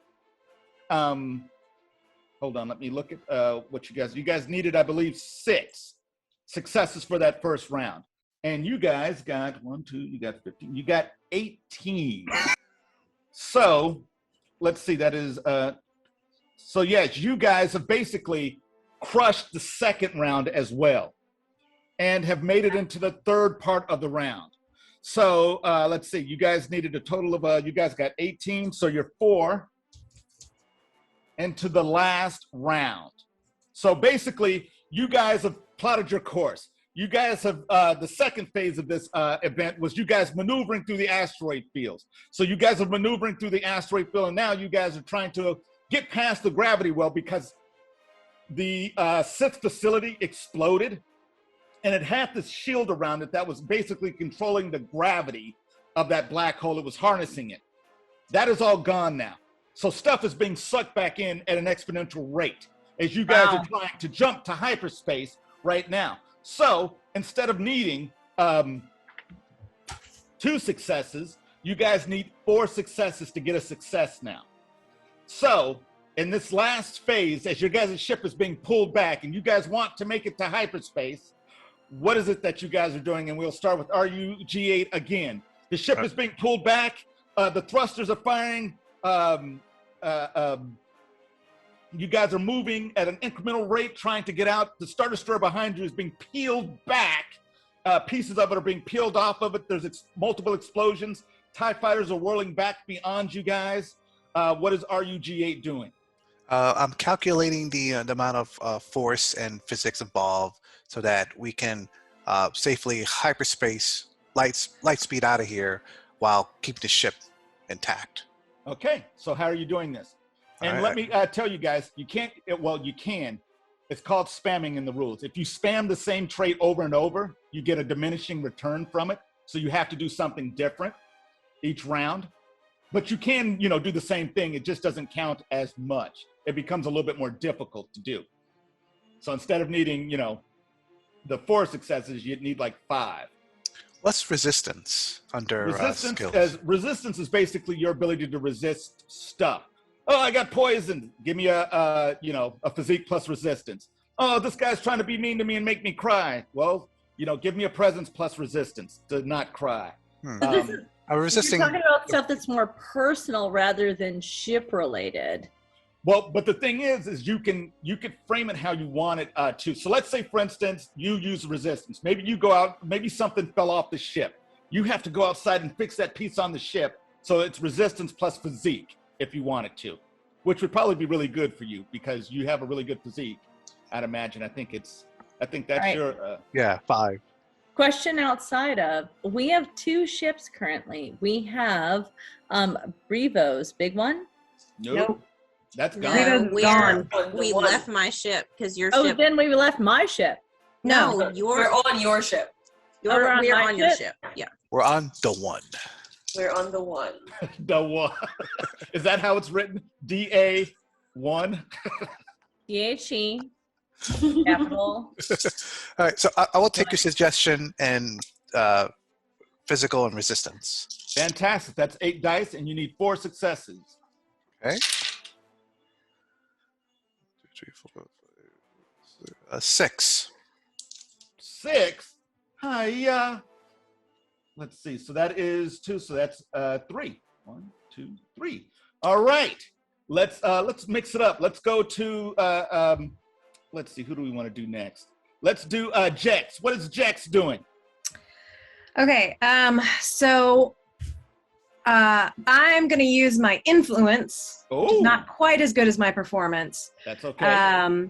along with my presence to specifically inspire Brevo, and just really like compliment their excellent piloting skills and how they're just really killing it, and how we're not gonna die because they're not gonna let us die because I Right. love them so much. Awesome. Okay. All right, we got. All right, that's good. So I get. Oh. Oh. That was nice. Oh. Well, that's not good. Oh. And Well, what's not good? I just rolled 1 failure. It's fine. I had 6 successes. Oh, yes. Okay. So 6 successes. So that is another 3. You guys are at 10 successes so far. You need 2 more. So, I believe in us. Yes. So let's go to Brevo, since that rousing speech. And the little girl, she comes up and she puts her hand on your shoulder again, giving you 1 additional die, which is a wild die. Oh. And she's like, Oh, the shiny mustache man is right. You can do it. You'll help us out of here. Okay. So just gonna look back. Love you, brother. That's And I'm going to try to use my knowledge and evasion I like it. to know what types of things I can like basically press the buttons to manually drop off the ship to make the ship lighter as I Okay. pilot out. Does that make sense? Like it's Sure, gonna like yeah. release things that we don't need so that our trajectory plus push us, Okay. science. Go for it. I just want to Yeah. go after you. Plus it's because gonna my upset the action will help. prince, so it's like bonus. That's actually right. what the extra dice is for. That's right. You jettison the travel treasure. Just the closet The is prince gone. always Yeah. brings. not the closet. I The said closet clothes. first. Oh! Clothes Okay. everywhere. All right, I'm gonna do it dramatically and roll 1 dice So at a you time. would roll, what is that? 5 dice Plus the extra one from the. plus the extra one. That's an extra wild die. So remember that. It's been good so far. Oh no, that was bad. Oh no. Oh man. Okay, so sorry, I almost did a 4 because I was looking at a 4. 3 successes. That's all I Okay, you have. needed 4. So Yeah. is there anything you're Wait. going to? Didn't you get an extra wild die? Did you roll 6 times, or did you only roll 5? Huh? No, I rolled 6. Okay, I counted 5 I studs, just didn't sorry. get it. Oh no, yeah, no, I rolled Okay. 6. I was like, nope, this is 6. I can count to 6. That's right. So I need 1 more, but You I don't need think one- I have anything else that I can do. Do you have any hero points? No, I used them all at the. That's cool. Sometimes you just fail. And you know Yeah. what? The little girl says that's okay. That's I tried okay. my best. And so then what is the prince doing? Well, I have Oh. Only Time one out. set of clothes. Could I have the rest used of it's No, I just said we were business? jettisoning the book. Wait, did you really take my closet? Could I have used it's just business because I was like telling the prince that I was releasing all their stuff, and to make that go up as because it's like a disadvantage that I have, like activated It's disadvantage. a disadvantage. You know what? Sure. Go ahead and use it. You've got 2 hero points. So you can roll both of those as dice. As Brivo looks back over his shoulder at the prince and says, it's just business. It's just business. You got 2? So you got a total of 5. So that's 2 successes. Successes. Okay. The prince sees this. Clothing out the back. I know. And a noble tear runs down his cheek. I'm working. Come on, I'm working on it. I know. There we go. Oh, there it is. There's that Right. tear. It's going down. Oh. All right. Yeah. No one knows what it's like. Are we doing to be a anything? Are we? sad man. If we Extra are we still going bathroom to go unit above with the the gold number? toilet. That- Are we Yeah, all actually, talking at once? Would somebody like to actually talk to me? That's right. Well, what are you doing? I have also evasion, Okay. and it is my ship. Who's driving? Brevo? Brevo and RUG-8. Okay, so that's fine. I would like to put in both evasion and intuition to make sure we get the heck out of here. Well, you can use 1 skill and 1 attribute. Let's see. Oh, then what is the attribute that's PRE? Precognition? Presence. That's your presence. Oh, then I will do presence and evasion. I'm not usually a pilot, but I have been in the ship a lot, and I do understand some of the out there places in the universe, Okay. galaxy, whatever. So I would like to use whatever you just said PRE was. Yeah. Presence. Your presence plus your evasion. Absolutely. That's 7 dice plus 2. So roll Right. 7 dice plus 2. All right, so here we go with presence. Here's, because presence is 4. Oh, okay, so we got a 6, a 4, a 3, and a 2. Okay. So the 6, the 4, and the 2, that's 3 successes so far. So roll that evasion, those 3 dice. Well, we got the 2 there, and that's a 3 and a 1. Okay, so that means you still have 3 successes. You need 4. Is there anything you can put on that, like a hero point, some hero points to Sure, add? but I still haven't rolled my other one. Your other That one. was a 4 plus a 2 for my presence. It's I plus thought you- 2 pips. So Yeah. what you do is you take and roll up a dice 2 points. So if you had one that was a 2, you could have rolled it to a I success. did this totally wrong. Well, that's okay. We're here to help, and that's what we did. So you're at 3 so far. We know Yeah. what you were saying. All right, sounds great. So I was doing influence. Yep, Evasion. your Evasion. evasion. All right, that's fine. That's 3D, so that's 2 4s and a 2. Okay, so 2 4s. So that is 5 successes total. So Yay! that is 2 successes. So let's go to finally to Ibeya. So Wait. yes, Could I add something to that to make a thing? you can. You got any hero points? I have 5 of them. You can spend 3 if you would like. To do what? Basically, add more successes. You would roll them and see if you could get more successes. I'll save them. Okay, cool. So, Ibeya, the last on the list.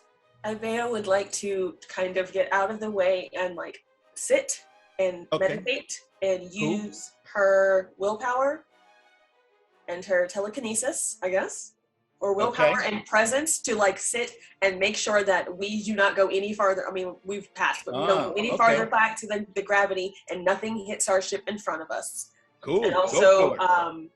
I'm going to add to that, if I can, 1 with the force, which is my advantage, and then my disadvantage, which is always wrong, because I want to make sure that little girl gets safe. Okay. And I want to use my 1 with the force to just add the 3, whatever I need to do to make sure we just get away with style. Okay. Cool. So this is what you'll do then. So you're going to roll your telekinesis. That's +1. Willpower, so that's 4 total. And your presence, so that's 2 dice there. So what the heck did I say? That's 5. That's 6 dice. 6 dice, and you're 1 with the force. You can add 3 additional dice, or you can re-roll your failures. Which would you like to do?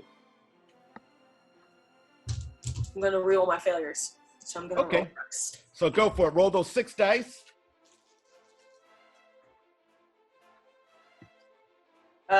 That is 4 successes right there.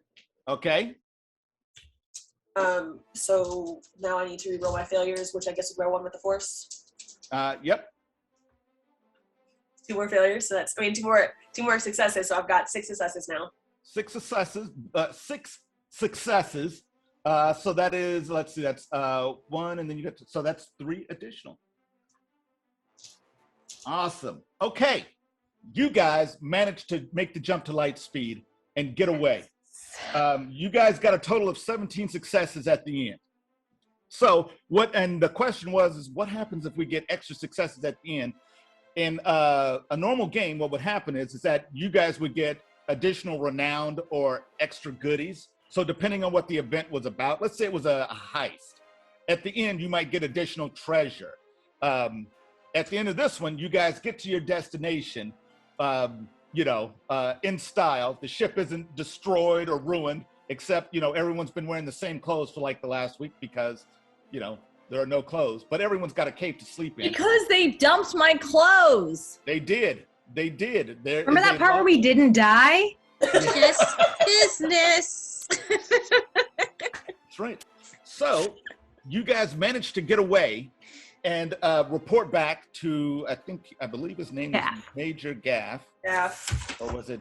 Yes, Major Gaff, who is the Pandabata, which are those kind of Warrisman guys. And basically report back what you guys did. You guys see, like, on the cafeteria wall at the Rebel Hangout, the 2 droids, and they've got like little candles and little stuff, around a little picture of them for, Little effigies. That's right. And your droid, J4, is beside herself with droid grief at the loss of these 2 intrepid droids that gave their lives for the rebellion.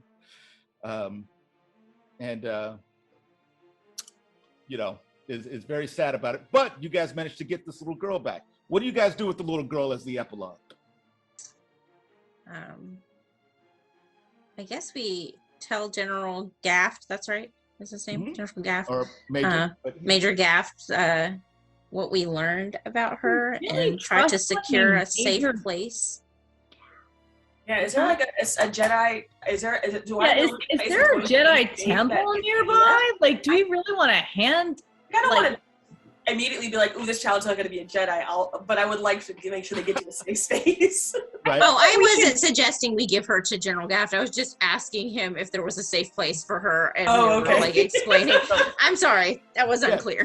Yeah, no, there's definitely like safe houses all over the galaxy where, and I'm sure there's a place where orphaned children, because their rebel parent died, they go to the Rebel orphanage. Yeah. Rebel orphanage. This is not the happy end. Yes. Well, she gets her little bowl of gruel every day and has to go like darn socks, No, make her quota. Nope.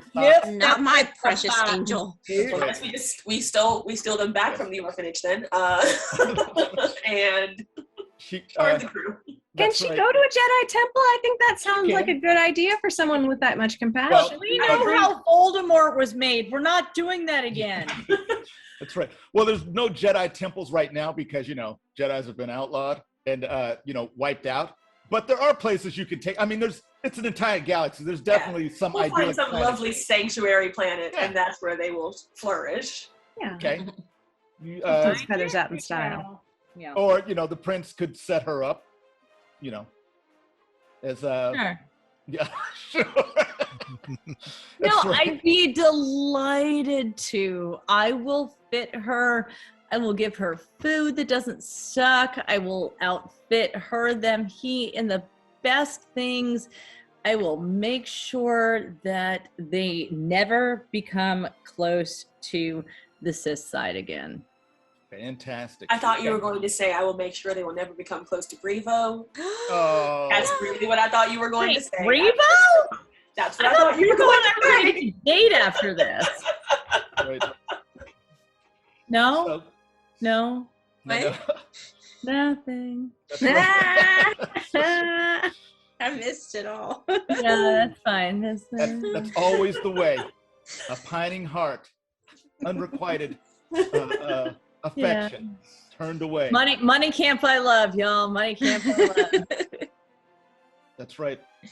But this little girl could be between you and bring you both closer together. No, I'll just take the kid. I'll Oh man. Okay. So now J490. Revo, I'll text you. I know. Okay. Well, but really. I know. I know, really. On the low key, you get a text. But that's the game. That was my little ditty, which I didn't get to kill you guys. I tried as hard as I could, but We're just too good. We actually, I thought we were definitely going to die.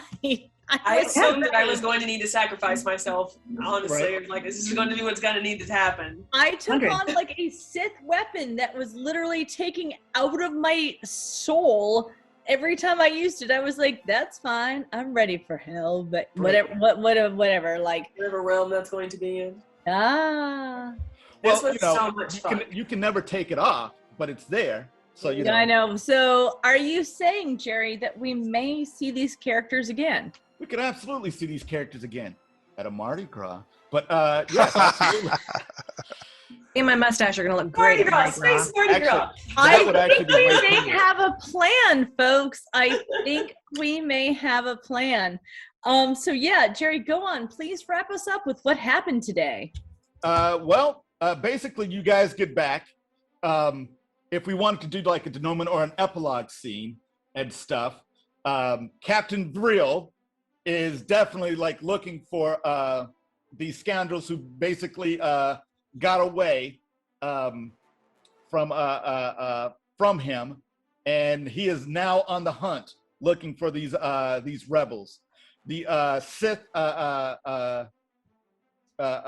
lady was probably obliterated by a simple gangster droid named R9D5 who blew up the rest of the station. And you guys are hailed as minor heroes that probably no one will ever really know about, since, you know, they don't publish this stuff in the newspapers. But, you know, in the background, there's still also Vixor Lux, who is looking for a few of you for past business dealings. So we can leave it there with you guys doing your little things. So that's my adventure. For now, I would like to say thank you again so much for joining us. You will be able to find, if this is the first one you're watching of Dancing Dice Theater, please know there is the beginning part of this. Just stick on Really Dicey's YouTube and also nerdcaliber.com. You can look us up. So this is part 2. And we also have a D&D 5e Ooh. that started this, and we're going back to that in a really spooky way as we get into fall, y'all. So I'm going to go around and I'm going to say good night. First of all, thank you for having us. Thank you for watching. Thank you for letting us into whatever little thing, your bedroom, your iPad, your coffee shop, wherever you are. Thanks for watching. I'm Gogo Incognito. I am part of Really Dicey. I'm the co-producer of this. You can find me also, weirdly enough, 3 times a week on SiriusXM as a DJ for Radio Margaritaville. Oh. And I want to give you over now to my co-founder and the Really Dicey master, Manny Ortiz. Gogo already said it. You could find this at Really Dicey YouTube channel, Nerd Caliber YouTube channel as well, and on the website. And yeah, thank you for watching. And I'll pass this back. Okay, let's go down the way to May, who played as Brevo tonight. Yay. Looks so good, curved baby. Thank you, everyone, for joining. As usual, hopefully forever. I was May playing as Brevo, Volnaldi the Smuggler, and you can find me on Instagram and TikTok as @AmiraTrashTalk. All right, Natalie as Jex with the most fantabulous mustache and also the maker of the earrings. Tell us all. Yeah. I'm Natalie Stone. You can find me on Instagram @StoneColdMaker, and maybe someday soon I'll actually be making dice. In the interim, I knew the odds were in our favor, and I'm just really glad that my mustache and I lived to fight another day. That is awesome. Okay, back to Dani. Hey guys, this is Dani B. All around nerd. I played Ibeya today and he did not die, and I got out of this with a delightfully snazzy cloak. Thanks so much for watching. We had a great time. We did have a great time. Again, you will see us a little bit later this month, or possibly to the end of the month, with a whole new game in a whole new spooky setting with brand new characters. Also, Jerry, please say goodbye. Yeah, I'm Jerry Grayson. I really appreciate you guys having me. This is a fun experience. This is a fun group of players, and I hope to be back soon to do some more shenanigans. We would love to steal more of your soul. So thank you, Jerry, so much. We can't wait to have you back. Again, y'all, please hit that subscribe button here on Really Dicey. We're Dancing Dice Theater. Good night. Bye-bye.